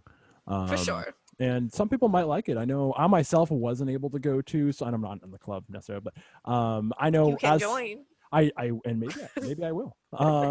But I know as somebody who wanted to go to more speakers, I couldn't usually due to like work or class schedule and like the drive times involved. You know, like oh, I could do that if it was online. So yeah, maybe folks would be like, oh, I can actually make this. You know, like I definitely see what you're saying. Like you'll probably have a crowd who's like, I'm busy, I can't do that. But you might have folks who are like, you know, that'd be a good like change to the pace of the day, especially if they can actually interact. Because I know, like a big thing that messes with me is just I like we mentioned earlier, just don't get that interaction a lot in class. Like my teacher's great, you know, they do their effort to be like, hey guys, you know, what's up? You have any questions? But it's just you And know, it's not everyone's just like, yeah, but it's like not the same as kind of like, oh yeah, I got my like question or whatnot. So or like people, the professor sees your confused eyes and they like you good and I'm like no, can you re-explain it? yeah, or my little jokes that I would say for the professor to hear, and he'd be like, haha, good one. I'll give you a point for that. Yeah, I get the little brownie points, but people might like that. Yeah, they might kind of like that little change of pace, especially if you. I mean, like it definitely wouldn't be the same, like you're saying, as the in For person, sure, but but I mean it's better than nothing, to be the like honest. a smaller turnout might be nicer for like a Q&A type setting. You know what I mean? That's Because true. It might be better for a Q&A. Not only that, hopefully I want if as we're talking, I'm thinking I'm like maybe I can yeah. record it and post it somewhere for people for future That's what references. yeah, I especially if was it was thinking, like somebody who couldn't make the meeting, but maybe you yeah. have a question. It's like, hey, just we'll write it down and we'll give these questions to the speaker and Yeah, or like just have the speaker like go over their PowerPoint and like and all yeah. that type of stuff. We can just post it somewhere on like a Google file or something for people to access. But Yeah, I the mean, speakers might want to do it too, because you know, like I think everyone's kind of dealing with the like, man, you know, how are we gonna do all this? how we're Yeah, in it just. I'm not getting the same social experience that I was, regardless if you're working, if you're a student, or both. For those on the grind out there. But yeah, I'd say keep going for it. It sounds like a really cool idea, and I think it'd be like really nice for the students. thanks.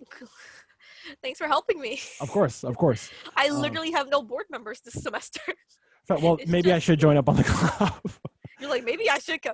I mean, it's just like I mean, I get like a lot of like Yeah, a lot of my other board members who are still here. We're in our they're like the same as me. We're graduating either this semester or spring semester, so we're just yeah, you're and we're not. loaded with units because it's like the labs and then like because they Yeah, had to take post battle, they had to take all these all these stuff, and it's just crazy end of the line courses type yeah, deal. and I'm just Yeah, like, haha. yeah, So we're just like, I get that they don't have time, and I don't blame them because honestly, like it's hard. I really don't mind doing it because I'm a yeah. workaholic.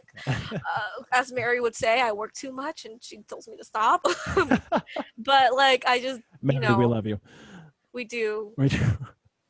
She says I Um, get too excited about work sometimes. I'm just like, but Mary, I'm supposed to. I don't even know what that means.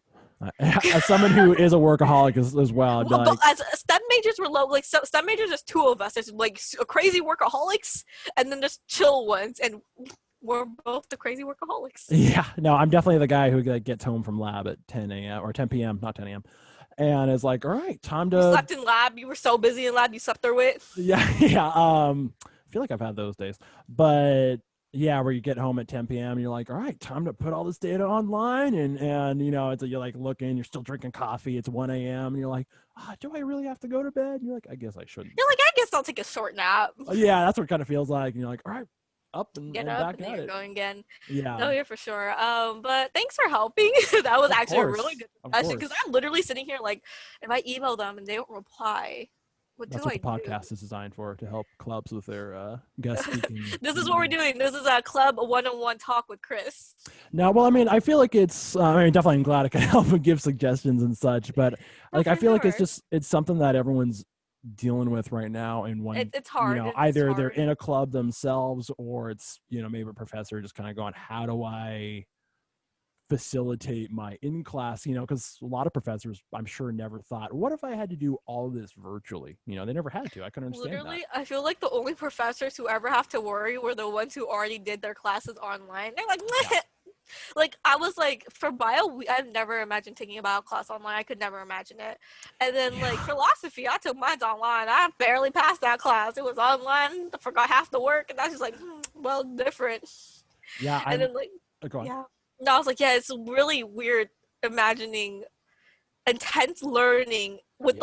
like because we're both like seniors, so we're in like senior level Yeah. courses. Like, it's not quite that Learning those, fundamental. it's Yeah. not like the basic bio, like this is a tree and this is a life circle and this is psychology work. No, this is like, all right, so this is how your cells, and this is breaking down these big words and these Greek letters, and you're just like, Yeah. what You're are we like, talking oh, about? okay. Yeah. Like, starting at full speed right here.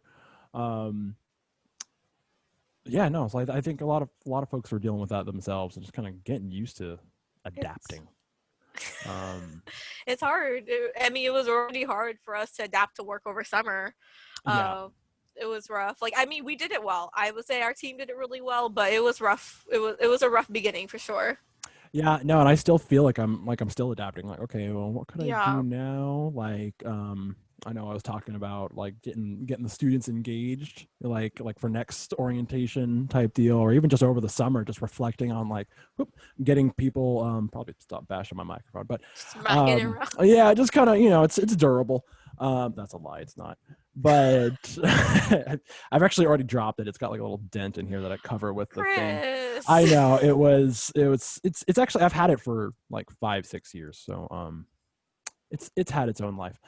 But yeah, I know that was something that every day, would be like, okay, how can I get folks in, who are coming in, like especially orientation, who are like, you're getting them there for the whole day, and you're like, all right, cool. Like normally in person, you'd be like, what's up, everybody? And now it's like, okay, cool, log in. I got you for the whole day. All right, but I mean, to be fair, did you tell the jokes I told you to tell? Because it always works. Yeah, I mean, no, they had fun time. I'm not saying no students had fun, but it was I was always like, something like end of it's the just day. hard to start off. Well, it was always a constant like reflection. Like, okay, Oh, what for could I sure. do tomorrow? Like, I never worried so much about like, did I mean, I worried about make sure I gave the right answers You're and like, did stuff, but it was always like, I always came to like, what could I do to really get them engaged in this virtual environment? You know what I mean? So I can imagine for as a sure. teacher, that would be like working with It's 30 people, and you're like, I actually have to give them exams. I feel so Like, bad. Like it when must be teacher when, crazy. when your professors are asking for questions, they're like, does anyone, like they're desperate for another Uh, person. They're like, does anyone have questions? And nobody says anything, but then also like you really don't have a question. You're just like, ah. yeah, I always try to throw in like the no, I'm all good. Like even in the chat, like just give them the feedback, because I definitely remember A how it lot of is. us Where, students, so for one of or my like, yeah, classes, the thumbs up the thumbs up reaction. in the cam, Yeah, yeah, yeah, they're that like always thumbs up, works and they're like, too. okay, that's it, that's all we need. I was like, oh man. And then you can tell what like some professors are really here for the students because they get so sad with no interactions. I was like, you're breaking my heart. Yeah, I was like, stop. yeah, I know during the spring, back when I think it was probably like end of February, like people knew about COVID, but we weren't like thinking, oh, we're gonna have to shut down. It was just Yeah, kind we're of like, like, what's so far in China? people are getting sick. Like, sorry folks It's for getting China. sick. But yeah, no, it was like, oh, what's going on? And then, as it got towards that point, I was still doing the microbiology, like kind of volunteering as like a lab assistant essentially. And the professor comes up to me, everyone's working their microscopes and stuff, and kind of comes up and she's like, hey, so how would you put this whole lab online if you had to? And I And was then I was like, word, like, really? And yeah, and I was just like, man, that's, and of course, she did. I kind of helped gave some input on that, but it was just that mentality of like, okay, take everything you're used to doing in person, throw it online, hope you got a good webcam. It's like, and I'm like, okay, like I'm not talking about how bad my lab was, but like for some reason, tell me why half the lab videos were like, seems like they were recorded on like an iPhone 5 or something. You're just like pixelated and you're just trying to see what there's going on. You have Oh no my idea. god, And I was yeah. And just you're like, like, what I happened? can't see it. You're doing titrations. You're like, I can't see what color it is. It switches. You're just like, but when? Yeah, no, being in, because I actually have one in-person lab this semester, Oh, how is it? and it's like it's really fun. It's a biochemistry. Like the teacher is amazing. And I don't mean to bad mouth any teachers, like I was mentioned as far as like the adapting and stuff, but it's really fun. The teacher's great. Very strange though, because you feel like you're Darth Vader, because you're in a lab coat. You got the mask on, you got the goggles, which I mean, just making sure those don't fog up is a challenge in itself. Um, but yeah, I feel like halfway through the lab, I should just be looking up and just be like, oh, like you were just suited up when you get in there. Proper And PPE. yeah, extreme PPE. But no, it's pretty fun. I have my shark teeth goggles that I like to rock. I think they're all packed up. Right, bust them out. I have like shark teeth designs around the. It's like the old bomber planes from like World War II. That's what I was going for. So like, I like to stay fly in lab. Um, That's a good way. I lost my lab coat and my goggles because I forgot to pick them up when they were giving it no. back. I mean, it Mm, was dirty anyways, and I know the professor who has it because she is my professor for my club. So what she would do is probably autoclave them, and we would just sell them. It was an ugly lab coat anyways. I needed a new one. The goggles were cheap, so I need a new one anyway. So honestly, it wasn't that big of a loss. I'm very sentimental with my lab coats. I like to like I think my microbiology coat, because I have at this point I have like separate coats for I have like a chemistry coat, my micro coat. It is the same one I got when I first started doing micro, and it is weathered. Like I might have brought it in for orientation. I think you showed me that. You Yeah, showed me and that. it's You're like, like look at it. It was like yeah, it's super it's like got you. stains It's all been over through a it. lot of It's lab yeah. sessions. As my professor at Sac State said, she's like, "Oh, I see you've done microbiology." Like when It's I like first you've experienced the lab a few times. you've run a plate before in your life, haven't you? I'm like, yes, I But have. like, see, mine wasn't as sentimental because we never had to wear labs for a majority of the bio labs until micro. It was Gotcha. all chem, so chem was a nightmare Yeah, for me. that's So I'm just like, true. take it, just take out one. Like half of my stains are from bad titration spills all over my coats, and like I don't even know how because I don't spill that much, but it's just like green and brown up my sleeves. I'm just like, when did that get there? And I'm like, half our chemicals are literally dangerous. So if it got there, how am I not Oh, dead? we're all gonna die terrible deaths. I've accepted. I'm like, I'm gonna realize that I was exposed to way too many things in Oh college yeah, no, labs, like and literally chem. I okay, this is like super random and off topic, but kind of in topic. It was our first. It was like my chem one, like GE, like general chem, right? First yeah, chem lab, and I forgot what we were mixing, but it was like a really strong version of bleach. So it was like it wasn't like not exactly the ingredients to make bleach, but similar, like similar yeah. chemicals. I'm following. And you know how you're not supposed to sniff it in because it's gonna burn, right? I literally forgot, and I literally went over my flask, right? 'Cause I didn't have it across from it, and I was breathing in, and like I just like not even like a, I was like, Just get it my off. nose smelled like bleach for 4 hours. 4 hours, Chris. 4 hours. Oh my I god. literally was so like I Everything was just smells I clean. was crying. My eyes were tearing up and everything. I was Yeah. just like, I'm gonna die today. My nose was gone, and I was just like, Oh my god. Yeah, I mixed nitric and sulfuric one time. You had to for the lab. It wasn't like I was just messing around. you're just like, But ooh. I definitely had a moment where I was like, just didn't think it through.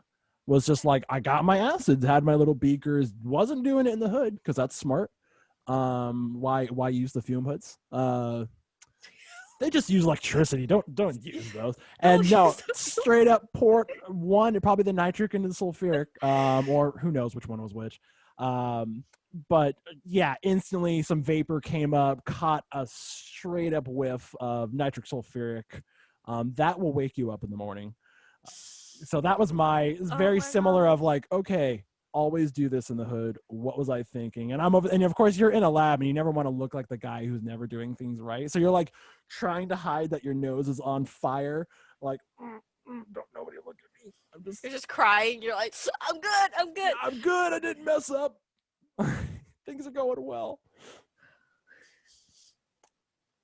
Or what was it? Or like one thing that happens a lot. I don't know if it happened for you in your labs, but like sometimes everyone's doing the same because you know there's different parts, but everyone's on the same part that needs to foam the hoods, and you're just like no room. So you're like, I'll do it out here, and then you regret it immediately when you smell it, and you're like, oh my gosh, too much ammonia. Oh my God. See, that's a funny thing is when we all need to do something like that now, because of social distancing, we still have to do that in the lab. Makes sense. But, you know, if everyone's like at a station, we all look like we're waiting, like we're taking an album cover picture. Like we're all standing at like random spots of the room, just kind of like, you know, you don't really want to be like watching the person. So we're all just kind of like looking everywhere. It's like, yeah, we look like we're posing for like a biochemistry lab. Just album's about to drop. Yeah, it might. Coming live. Yeah. Coming soon. It's coming soon, the biochemistry protein mix. But yeah, it's definitely strange being on campus. I think it's, especially since it's a night lab. So a night lab. I mean, it's evening, so you start about like 5:30ish. That's late. But yeah, that's when I wake up. Fair enough. Yeah, I've had those days definitely since the pandemic. How many days are you on campus for the lab? Only one. So like initially it would be a 2-day class, twice a week class rather. But I think to accommodate for people as well as, you know, if you're working with a lab partner, like you really can't do that and still have social distancing. So it's sort of like, and I if you listen to the other episodes, I might have talked about this. Well, audience members, I apologize. But they broke it into so you're only showing up once a week, and then your lab partner shows up on the other day. Oh. So it's a sort of like, how did she describe it? Pen pal, like lab partner system. That's horrible. If you have a lab partner who does not take good notes. Like, thankfully, I know my lab partner from previous classes. So we've actually been lab partners before. Oh. So you know, we have a good working sort of relationship right there. But yeah, I know some folks are like, hey, I haven't even heard from my partner. I need contact information from them. Yeah, no, and that's pretty much it. You're kind of like sharing this document and really hoping like they update it and stuff. So it's been an interesting experience. No, but I'm glad it's going well. Do you miss being on campus as you go once a week? I really do. Like I get really sad when she's like, all right, we're probably going to end early tonight. I'm like, no, can we just not end early? This is my only people in campus time. Like, you're just like grabbing onto the lab tables. Don't let me leave. Yeah, no, I'm like walking. It's like your last day of work, but you don't want to end. I like walk really slowly out of the building. I'm just like Charlie Brown walking, like, but no, it is a bummer not being on campus all the time. And like I said, when I'm there, it's just like I do not want to leave. I really wish they made OChem lab on campus, but we're doing it virtually.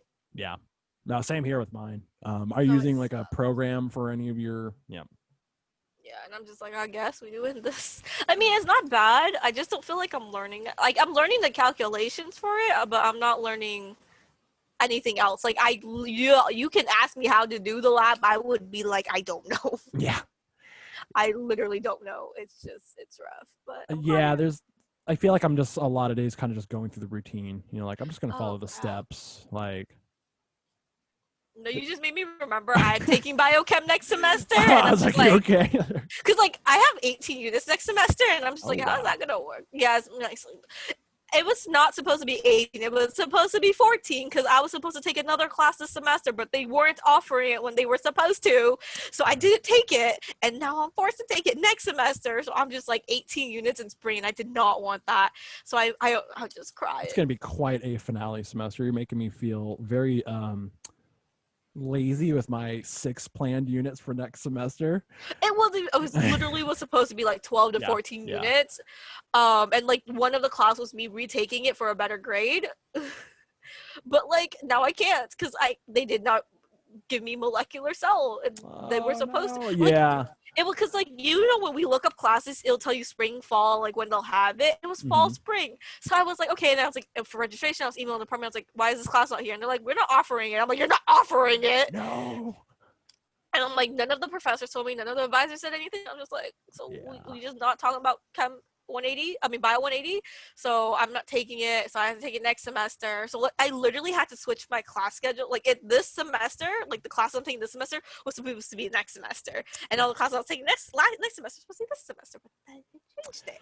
Yeah, I mean, I know most of the labs, actually both the labs I've been now, this was not my first semester trying to get into like waitlisting and all that stuff. I'm really scared of getting into biochem lab because like if I don't get into it, I need to apply. Oh, I forgot to apply for graduation. Yeah, we don't have to talk about that on this episode.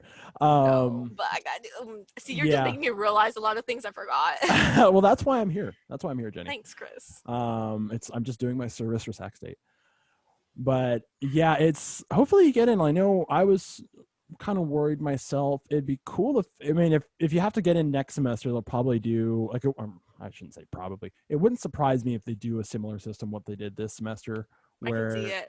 and it probably allows you to get more students in because you think That's true. because I was really worried, like or because they only had like like 12 to a lot of these end of the line labs are like 12 to 14 maybe 16 people just for safety and stuff.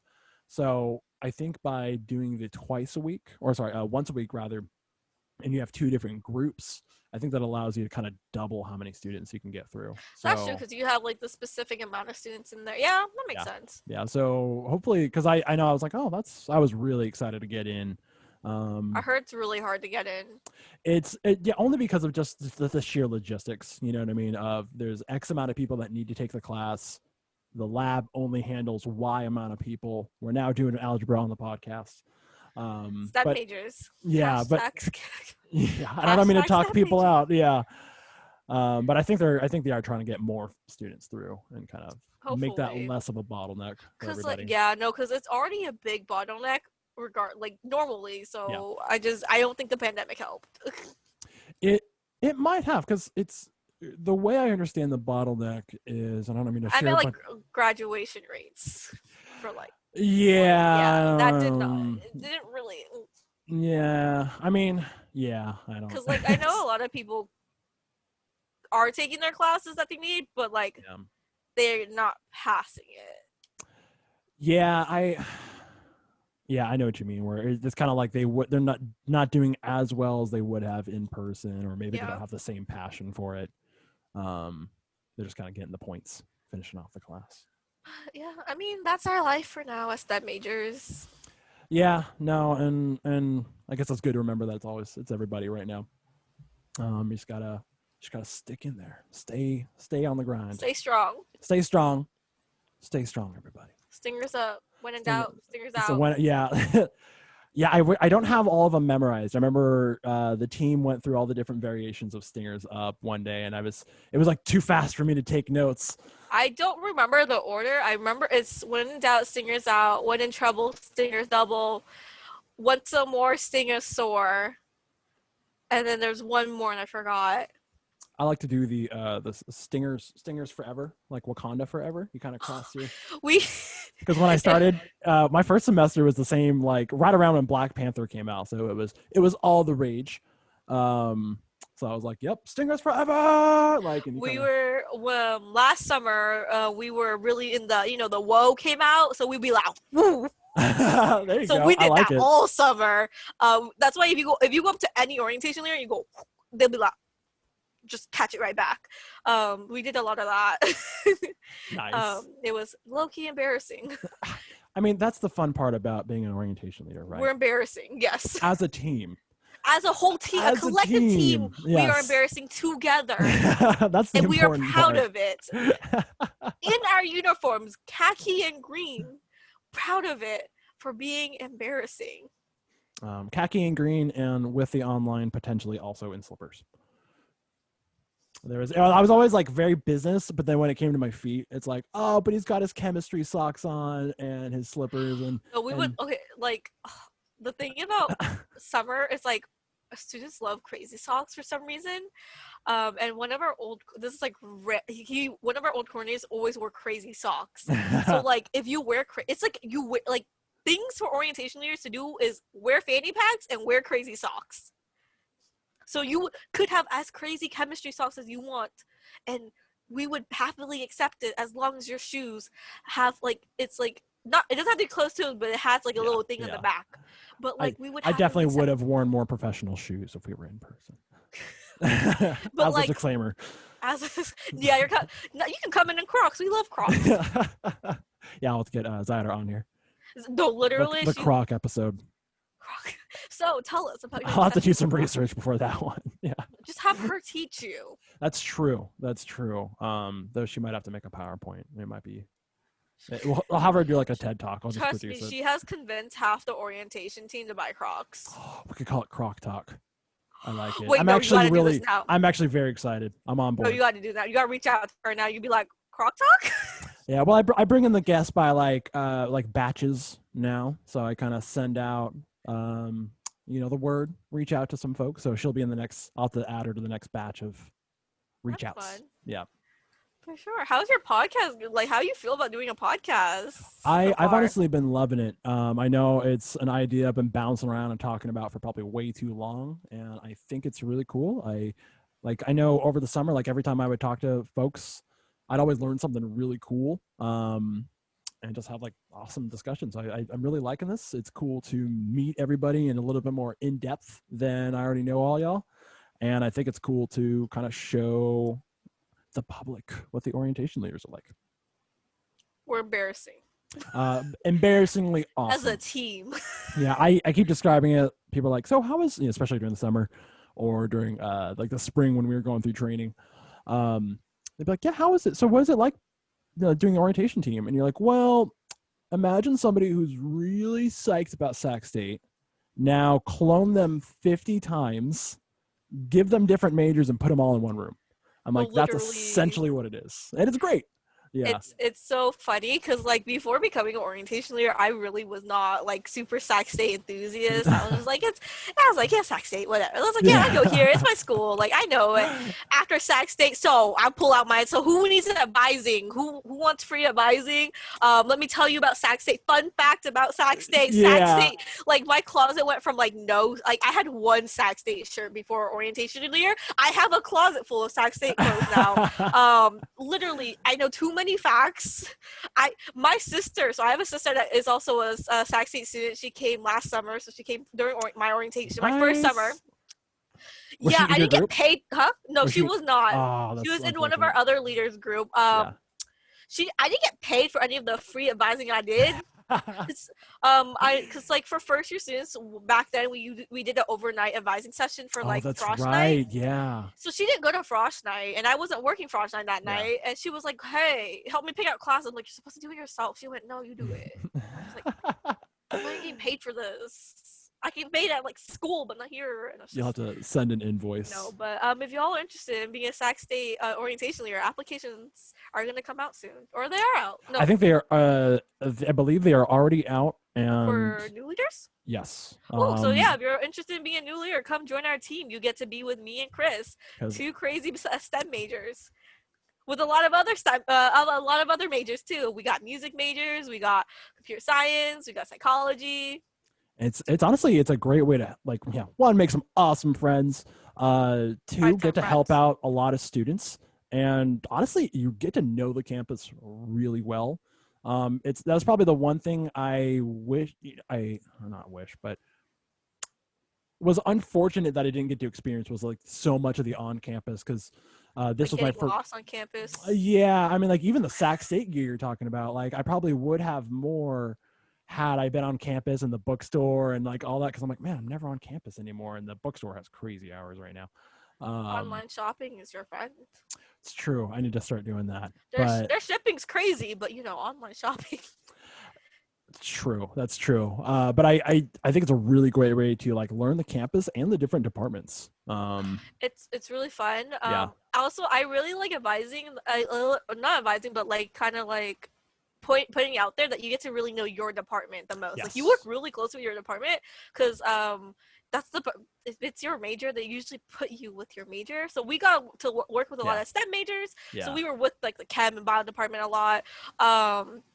Not as much as we usually would, because like in person you would be running students back and forth from the in the Yeah. building, but like, you know, it was you do work a lot with like your department, and they know your face, and you get embarrassed when you called the wrong department and they'd be like no, and you're like whoops. Yeah, I But remember or go on, sorry. no, you're good, go ahead.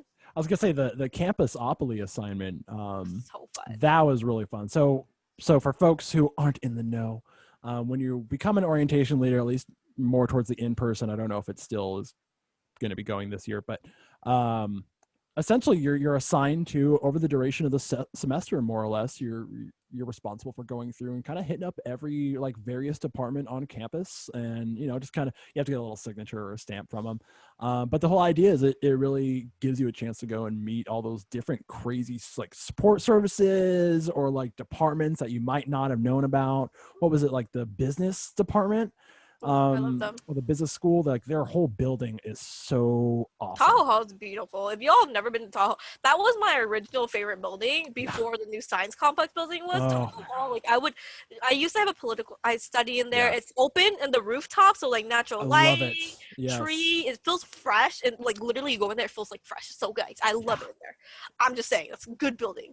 Yeah, I went in there to go get my, my signature, and to be honest, I would always like make a game of it myself and do like a mini podcast with them. I'm like, I'm just gonna ask them questions. I would have people like, I'd be there for like 5 or 10 minutes, Oh yeah, just we because I did that wanted, too. like, I wanted to know I about the don't know. department. I wasn't trying to mess with them, but I'd be like, I wonder how long it could go before they're just like, all right, I have to get back to work. Some um departments love talking oh about yeah. it. Like, I don't know if y'all got a chance to go to UTAPs, but when I did it for Yes. UTAPs, right, Yes. there was this dude who, he was so sweet. I loved it. It was so adorable. He wrote a whole, because so many students kept coming. He's like, "Don't worry, I got this." He pulled up this whole like notepad that he Oh, that's typed out so everything, cool. and I was just like, I was like, that's so adorable. You know what department really cares about like helping students? Because like UTAPs, people think, oh, you just go there to get your parking permit and Yeah. stuff. They do a lot of stuff that you actually don't know about, and then I'm just like, there's, Well, now they're on campus too, which is even yeah, it was better. great. It's in their new welcome center. If y'all don't know, I'm a tour guide at school. Yeah. So welcome center is our new home for all our tour guides. I could literally pull up and do a tour for you right now. Like It's a really cool welcome center, and I think you it's can so actually pretty. walk in it, right? Like, Not right now. I or think maybe there's not right now, but yeah, but it is certainly, it's like a so finished pretty. building. I Yeah, know I put that in they quotes. just It is finished finished, it. but yeah. It's so nice. I love it. We got our own room, the meeting room. They even have like a special room now for our President Nelsons to do speeches. What? Yeah, we get to see it, and like it'll be like they have like the, you know, like the lights when they do it in like the like the news. I don't know what they call it, but like in the news where, you know, when you get the podium and the lights, Yeah, the we had those lights in there too, and I'm oh, like, it's so cool. wow, Yeah. we like Like a upgraded. conference, if you will. Yeah, Yeah. like a really good conference like room Yeah, thing. It was so that's cool. super cool. I wish I had one of those for the podcast. Uh, Pull up but pictures to show everybody. yeah, no, like I know that's a really cool looking building. I love that UTAPS is on campus now. So if I for know, it's those so much who nicer. weren't aware, UTAPS was very close to campus. It's, Only a 5 minute essentially drive. on campus. Like you ain't going to SF or anything, but it was off campus. So it was always a little frustrating when you're like, oh man, if only this was on campus, I could grab my parking pass real quick, or if you had to do anything at UTAPS. So we do have that awesome welcome center, but I definitely agree with you on my favorite building on campus would hands down have to be the Ernest E. Shannon Science Complex. I always am afraid I'm going to say that I wrong. can never say it, so I just call it the Science Complex building. I had one professor, I was like, no, say it again. I was like, no, keep saying it until I memorize the pronunciation. See, I And have to do it for tours, so I should know the name. I just call it, this is our new Science Complex building, and this is home to biology and chemistry, and I just move along yeah, because I don't want to push. I literally was doing a tour the other day, and I forgot what a planetarium was, so I call it the dome, and I went, oh, yeah, I mean, so that's the embarrassed. problem is when you start using your like colloquial terms, if you will. Like most times I'll just say like, oh, I'm over at the TSC. Especially if I'm like texting and people are like, you're Yeah. where? I'm Well, like, like the arc, you what's, just shorthand it, but they're like, what's that? I call it the Total Science Center. I'm like, it's the Total Science Center, man. That actually works. I like Um, that. and then there's the Igloo. That would be the the planetarium. I totally forgot. Um, I literally stared at that. I was like, "What is this? Why do we have? Oh, it's our planetarium." it's one giant petri dish. No, but no, we do have that really cool planetarium. I know my buddy calls the library Tetris Hall because it has sort of like those like when It's you're a walking through. oh yeah, So yeah, these are I fun. see it. You can use these on tour guides. We say it looks like Macy's. Fair enough. That I guess that also They're makes like, sense. no, Yeah. literally, if you look at it, you're like, kind of does look like a Macy without the Macy sign. Or you just go up there and add a Macy sign to it. Just pulls it out. Like for limited time only. But yeah, I'm really sad that I don't get to go into the new building anymore. I know that kind of became my home last. I was really happy that I was able to take at least one lab there before things went virtual. We had our own growing pains because you're using a whole new building for the first time. The lockers were ridiculously tiny. Not only that, some of the what was it? The second floor didn't have any drains for the eye wash station or the showers. Did you? I had a chem lab and they were like, we don't have. No, I didn't. I was on the third because I was in biology. Okay, so for we were taking analytical chem and it was on the second floor Yeah. and there was a bucket where so it had a hole where all the water would come out, but there was no drain, so it would go on the floor. We had to have a bucket. So thank God nobody had any chemicals and we needed to use it because it would flood the floor. And then that's not the only thing. You use Sequoia, right? Yeah. If you ever have to use the eye wash station, it floods the basement. Oh my God, because that's where it all just goes down. Yeah. So I'm just like, why is our science building so flawed? Yeah, has no one heard of a drain? I don't mean to talk bad about the science, but I know it's a beautiful building, but I would assume they would know we need drains. At American River College, the stock room for the biology, the shower, I'm blanking. The shower pull down thingy is literally in the middle of a walkway. And so every time I'd be going and grabbing some, some a petri dish or whatever, and you have your goggles on, I would be hyper paranoid, something would catch, because it's just right there, and you're you accidentally hit it. Yeah, I was kept being afraid. I would walk past it, and suddenly it'd be on old school Nickelodeon. I would just feel a bunch of water dunk on me, and be like, Chris got slimed. But you just come back to the lab hey, I'm good. Yeah, but I was always why is this right here? Nobody could put it. I question where they put our showers and our eye water. Some of it in the sink, it makes sense, but some places next to the door with no drain, I question that. Yeah, when they're hey, you can pull this, but just so you know, it's gonna get everything horrendously wet and there's no drain. You're cool. Sounds good. I'll still use it if I need to. And but somehow it's really awkwardly close to the lab table still, and you're just so you're gonna splash it's gonna splash onto our lab tables too, and you're just you're yep. Oh my God, I've seen someone's they had a whole beaker full of sodium hydroxide fell straight off the table, and it was for whatever lab it was, we needed a lot of it. So they had a legitimate amount. Well, I'll put that out there.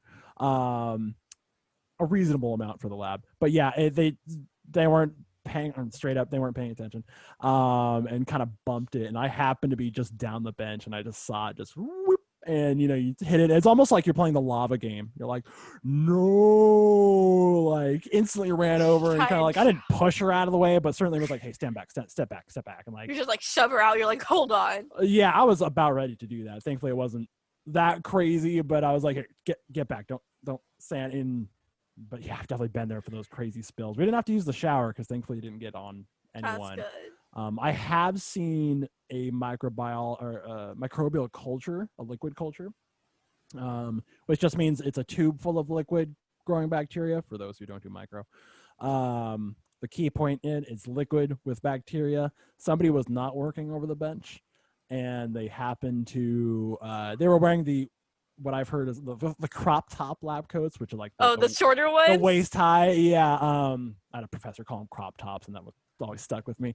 Yeah, it feels like it though. Yeah, when you're used to the knee. Yeah, so they were wearing it feels like it. The crop top, and then they had leggings or yoga pants on, and so it just hit that material, and I could I happened to be standing right there, and I was on my way out to work at some other spot on campus, and then just look over, and it's the last thing you want to see is a student not working over the bench and they're like, whoops, and you just see it spill out and And it just soaks onto her pants you're too. like, do I burn the Oh whole no. room?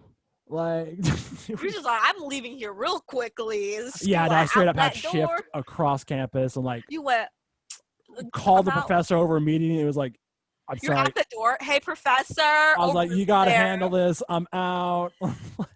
No, but that's, I mean, to be fair, I get that's so bad, but I do come into like when I talk about micro labs. I don't know if you do this. I always talk about like everyone's like salmonella is so bad. I'm like I'm about to go play with salmonella.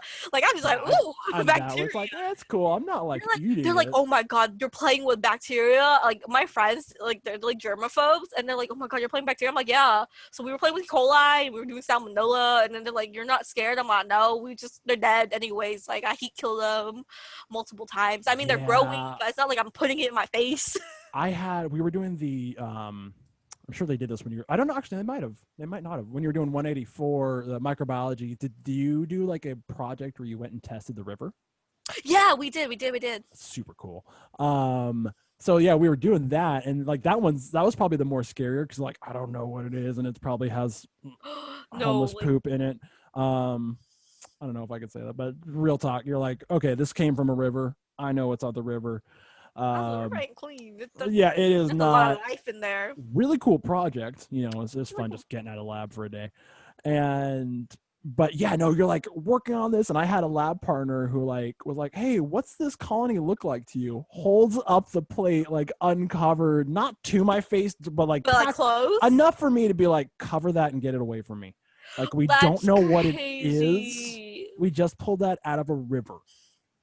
No, Like, literally, we don't know what and half the stuff. Like, there's like we have pulled stuff out the river where it could be low key kind of dangerous, or it's like a yeah, I mean, unpathogenic you don't strand. know. Yeah, And then we're just like, it could mutate. Like, hello, we gave it nutrients. We don't know what could happen in here. yeah, we pulled it out of the river and then made it really comfortable. Yeah, and I'm just like, we're playing with bacteria, but like it could things could happen as bacteria. They like reproduce in like 20 minutes. Yeah, no, I feel like microbiology is always this fine line between like, it's cool and It's like, hey, that's dangerous now. We've it's crossed the line. same with like chemistry and like bio micro like I think analytical chem because analytical chem was very hands free. If I don't know if Mm, you've finished taking it already, but it was like low key kind of hands free where you just kind of do. They gave you what you needed, but you kind of yeah, have to you just figure gotta it out do it yourself. all. Yeah, they're like, Yeah, have fun, so kid. I feel like those labs, and same with micro, like they give you what you need, but they assume you should be able to do it yourself. And I'm just like, this is dangerous for students who don't know what they're doing, like me, who could accidentally either blow up a chem lab or create a really bad disease I've seen by too many lab accident. coats catch on fire, or No, you have things. you really? I have not seen I one. have. I actually I came into a lab. Thankfully, it was never mine. Though back in high school, my hair did catch on fire. I had really long hair, like Slash from Guns N' Roses. Um, like when my hair gets long, it gets really curly. So I like it, can't it, see that. I it caught cannot on a imagine Bunsen that. burner. I'll have to dig out a photo. Um, but yeah, no, I definitely showed up, and it was like the girl. She happened to have like, thankfully, it was a really thick coat, but so she didn't get hurt. But yeah, it was like caught, like she was reaching. It's all like things that could be avoided type deal. Um, and that's for the audience. That's always like the true mission. If you're a lab assistant, isn't really teaching them the science. It's just like, oh God, please don't let these students kill themselves today. If you can get through a day where the students don't die, you're doing great. You But hate me in your lab. I'm the one who like whiffs the stuff in without realizing it. Broke lab equipment because I was not paying attention. What was it? You messed up my experiment so much. I need a new unknown. oh, I've had those days. Yeah, I'm that lab Yeah. student. It was so bad. Yeah, I mean, no, yeah, and don't get me wrong, I've made my own lab mistakes too. But you're going through, and you're like, you see someone reaching over the flame, and just straight up their sleeve catches on fire, and they put it out, and you're like, "Are you okay?" And they're like, "Yeah, I put it out." And you're like, "Well, have you looked at your arm?" And they're like, "No." And I was like, "Please, pulled her off to the side." I was like, "At least pull your arm out of your coat. I need to I'm like, check it if it's doesn't burned." hurt. Yeah, I'm like, "Please check it." But I've seen like, I guess I haven't seen the lab coat burn as many times. I've definitely seen things catch on fire. So a lot of times it'd be like paper towels, just Really? right Oh. there, and you're like, "Hey, come on, come on." Like, come on. And you kind of like walk over and you give them like the I'm not mad, I'm disappointed look. Like, You're like, you shouldn't. Have you? Are you those lab people who you have to keep your lab station super neat or you can't do your experiment? I I am not so much out of like I feel a compulsion. I've just learned that it's practically safe to do I that. mean, technically it is, but like I feel like once you get into the habit of it, if something's out of place, you can't work. Like you're just Oh like, yeah. where's my solution? Where did I put it? Because like I would always organize everything at the beginning of lab, and then like Oh if it's out of place, yes. or like if someone like your lab, like someone from across the lab table takes like you're sharing a solution, they take it, and Ooh, you're just like, where did it go? And they didn't put it those back. are fighting words right there. When you like look over, especially you're like literally using something and you happen, this happened in the fume hood, especially in OChem, and you'd like turn and like you're like, where is that solvent? It was literally, it's like a cartoon, like a gnome stole it from you. You're like, where was it? It was right here. And they're like, oh my bad, I took it. And they take it back to the lab station where it's supposed to be in the hood Yeah, you're film. like, dude, it is like a moonshine jug of methanol. Where are you going with that? Like, Literally. bring that back. No, honestly, oh my Oh god, my god. Yeah, no, I Chem had, Adventures. yeah, Chem and Bio Adventures. I had a student. I'm like trying to decide if I want to go too much into procedures on the podcast. I had somebody do a streak plate terribly wrong. So in effect, you're taking one bacteria and you're smearing it across a big old plate, and you're hoping you space it out a little bit so that hopefully they grow independently. Yeah, there you go. So Jenniie is diagramming the. Now I really have to post it to YouTube, but yeah, she ended up putting like 4 different types of bacteria, one in each. Yeah, that's exactly my face. And I was like, and I think she was actually related to her professor at AR. And of course, I'm not going to name any names. But it was just one of those like, she's like, okay, so I did this. What do I do now? What's the next step? And you're like, and for those listening who are like, why is Chris talking about micro? That is grossly not what you're supposed to do in this experiment. So I just kind of like had to stop, and I was It like, hurts my heart. I don't know how to respond much without yelling. So I was like, tell you what, Just start over. you're gonna reread this protocol or the directions, and I'm gonna come back in 5 minutes and we're gonna have this discussion again. And I just walked away. I was like, I mean, I might have worded a little, but I was pretty much like, okay, you just reread it. If I start telling you what you did, I may yell at you. What was it? I had a similar thing. This was like back in AP bio though. Mm. But you know, this girl, we were this like I mean we played it before were taught, and you know AP bio students, I expect a little bit more from AP bio students. Um, so what happened was she wanted to plate it, and we were doing group work. I didn't want to plate because I already took micro in high school. I did all the plating. I'm like, here, y'all go have fun, because you know Yeah, I'm tired of plating because I do it like like I all the got time at this. I micro. got this. And I did, and I was like, you do it. She literally opened like the plastic ones where we used right to think. She opened the bag like this, left it open. So they were all sterile. She left it open. She didn't close it back up Oh after my pulling god. one out. And then before she even before opening that bag, she opened up the petri dish and left it open, took out the thing, and then took the bacteria and smeared it. And I went, Oh we my have to god. throw away. I literally was like, we have to throw away all these sticks now because Everything. we can't Like, use any of it. And she went, oh why? I no. went, we are in the corner of the room where there is dust. There is a lot of microbes in the back. We don't clean back here. There's Yeah. I did a experiment one semester as an assistant. I kind of was like, I'm just gonna make a project. Professor, you cool with this? And somebody had dropped out of the class and they left a water bottle um off on the side, which really we to be honest didn't even allow drinks in the room. I don't know why it was in there to begin with. Some folks would be like, oh, it's off to the side, whatever. For those at home, microbiology is all about limiting exposure like that. Just keep that in mind. That's the main thing you're going here. That's what we're complaining about right now.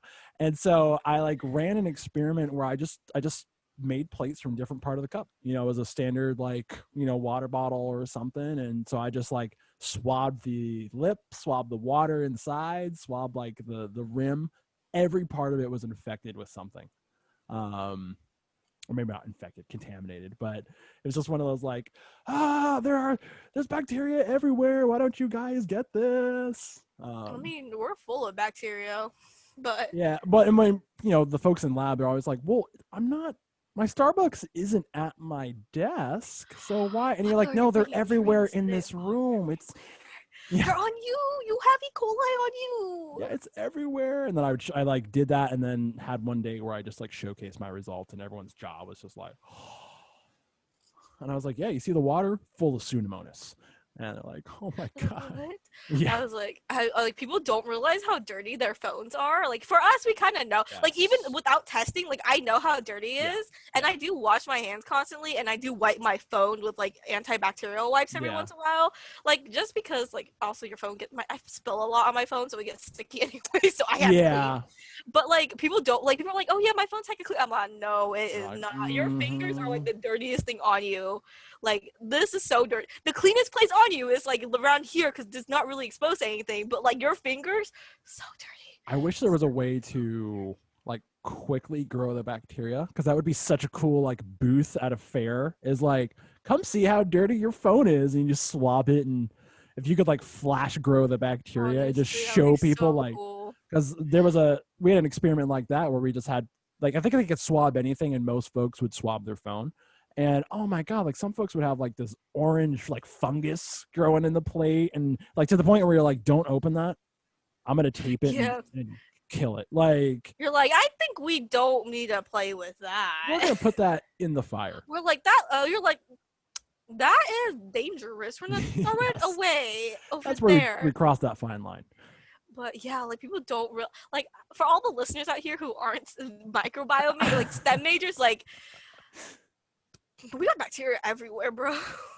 Like low-key everywhere, and like y'all, people don't realize it, and they'll do things, and I just question it. Like people bring their drinks into the bathroom, and I can't fathom that idea. Yeah, I had one person, I don't even know if they were in my lab. I think I was just using the restroom one day, and I happened to see a student come in with gloves on, and I was like, I can't resist.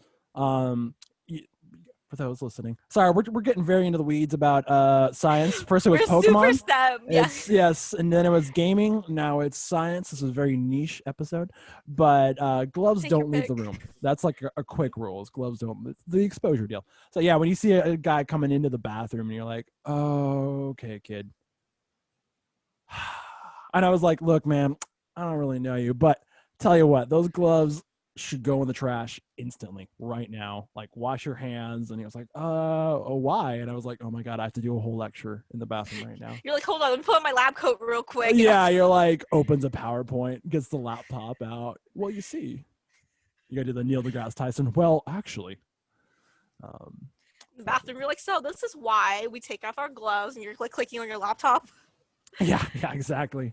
No, I always feel like I'd get home, and like I said, again, if you can make it through the day without your students dying, you're probably doing a good job. That was always my goal. Is no one burned, no one hopefully got infected. Though we'll see in a couple days. Okay, quick question, because I know you said you were a lab assistant for micro labs, right?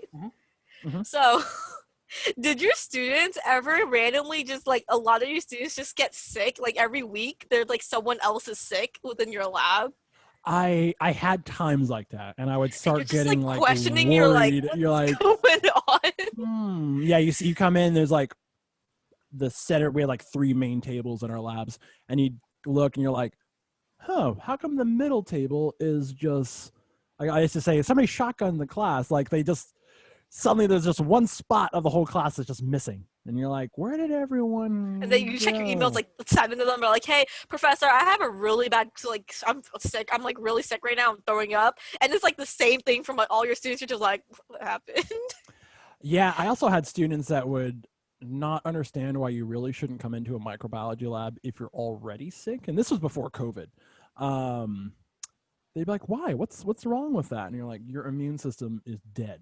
Like, They're stay at busy fighting home. one thing already. Yeah, like we don't need to be handling this. I've definitely done experiments for pregnant students before, which is always kind of cool. But I know I had folks were like, hey, Chris, can you do this lab for me? And like I started to be like, what do you mean you want me to do the lab for you? Why can't you do it? You're like, oh, that's right. Yeah, no, You're sounds like, good. oh, Oh, you yeah, you have start. a Okay, I will do the lab for you. I'm Yeah, like, it's sounds crazy. good. But I started doing the auto response. I was like, go do it yourself. Oh, okay. No, it sounds good. Like, You're like, wait, I forgot. Yes. yeah. No, but it's crazy. Yeah, lab procedure students were wild. Yeah. I don't know. I feel like somehow we need to, I think the lab manuals should just become like 5-minute YouTube videos. Like they need to just be more or like Can they just be vines. power? Can they They need just to be be vines. vines? They need to be vines and TikToks because Like, I can't. dude, can you fit this into 7 seconds? If you can't, it's too complicated. That's like all. Have you ever read a lab manual and you read it and you highlight it, you annotate it, and then you finish and you stare at it and you're like, I don't know what I'm doing.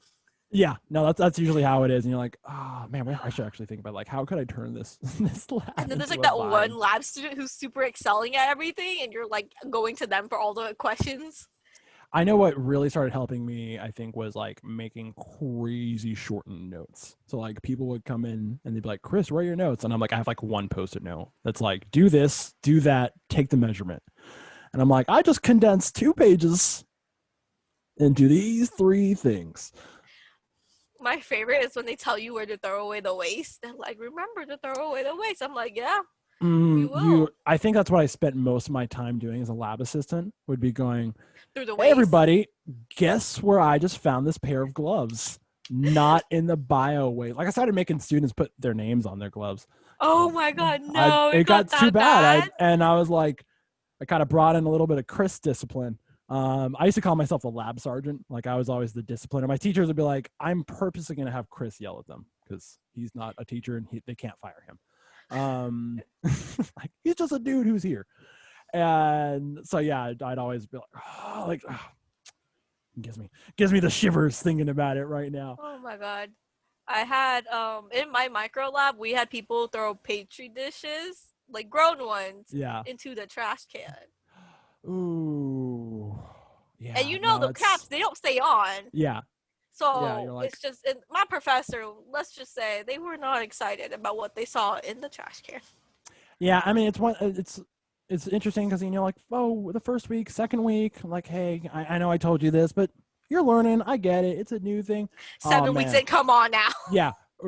Yeah. 4th month in, you're like, guys, we are studying for the final. Why are you still doing this? This is your 5th lab exam. What are you still doing? Yeah, what is going on? And they're like, why is Chris here? Why does he spend his free time coming into this lab? Just like, can you go? Yeah, it was good times. The teachers No. they loved having me around. They're like, oh, it's great. You make sure nothing. You're a joy to be around, Chris. Come on. Thank you, Jenny. So I know we're coming up right now on about probably like 2 hours. God, We talked a lot. that flew by real fast, and I know we could probably talk about lab stuff way more, and we might have to do a second episode for that. But I think we'll probably wrap it up tonight because I know I honestly don't want to make the podcast too long for folks. Oh, for sure. Going for that Joe Rogan 3.5 hour mark. But cool. Do you have any like concluding thoughts you'd like to share with the audience, either about anything we talked about tonight or just something you'd like to add Stay before we wrap up? safe. Yeah, there we go. Wash your hands. If you have a Switch, put in your code and we'll add you, maybe, if I remember. It was great to be here. Was happy to be here. Thanks for asking me to come on, Chris. It was fun. Of course, I'm glad you could make it on the show. And no, you literally caught me on my free week. I have 2 exams and like a quiz next week.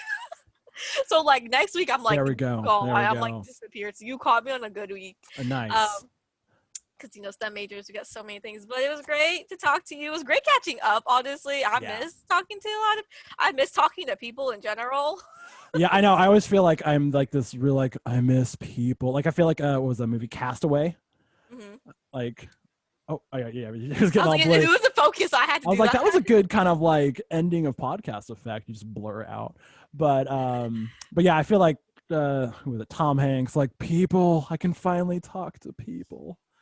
But no, it was great having you on. I know we initially had talked way back when during the training. We're like, we need to do a podcast and talk about lab stories. We finally did it. We did it. We really did. And then I've learned that you see people caught on fire. Yeah, we'll have to do like maybe we can do a Q&A episode where we get like science Just, I'm students. interviewing you. We should do like a trivia or like a have I never lab experience. Oh my God. Have I Yeah. never broke a lab equipment? Yeah, I would say put my hand down right now. I was like, put all five of my hands Yeah, fingers just down. I hide broke my so feet many. and everything. Yeah, no, But that's funny. it was great to be here. I'm excited to see who your next guest is for sure. Yeah, it was. I could tell you now, but I will keep it a surprise. But I definitely have some guests lined up, and I'm so excited. yeah, me too. So excited to know more about the O team too, because I know a lot of them are other orientation leaders. Excited. Yeah, I will eventually branch out to non-orientation personnel, but I mean, why waste a good team? Why waste a good 55 people? Why? Yep. Why indeed?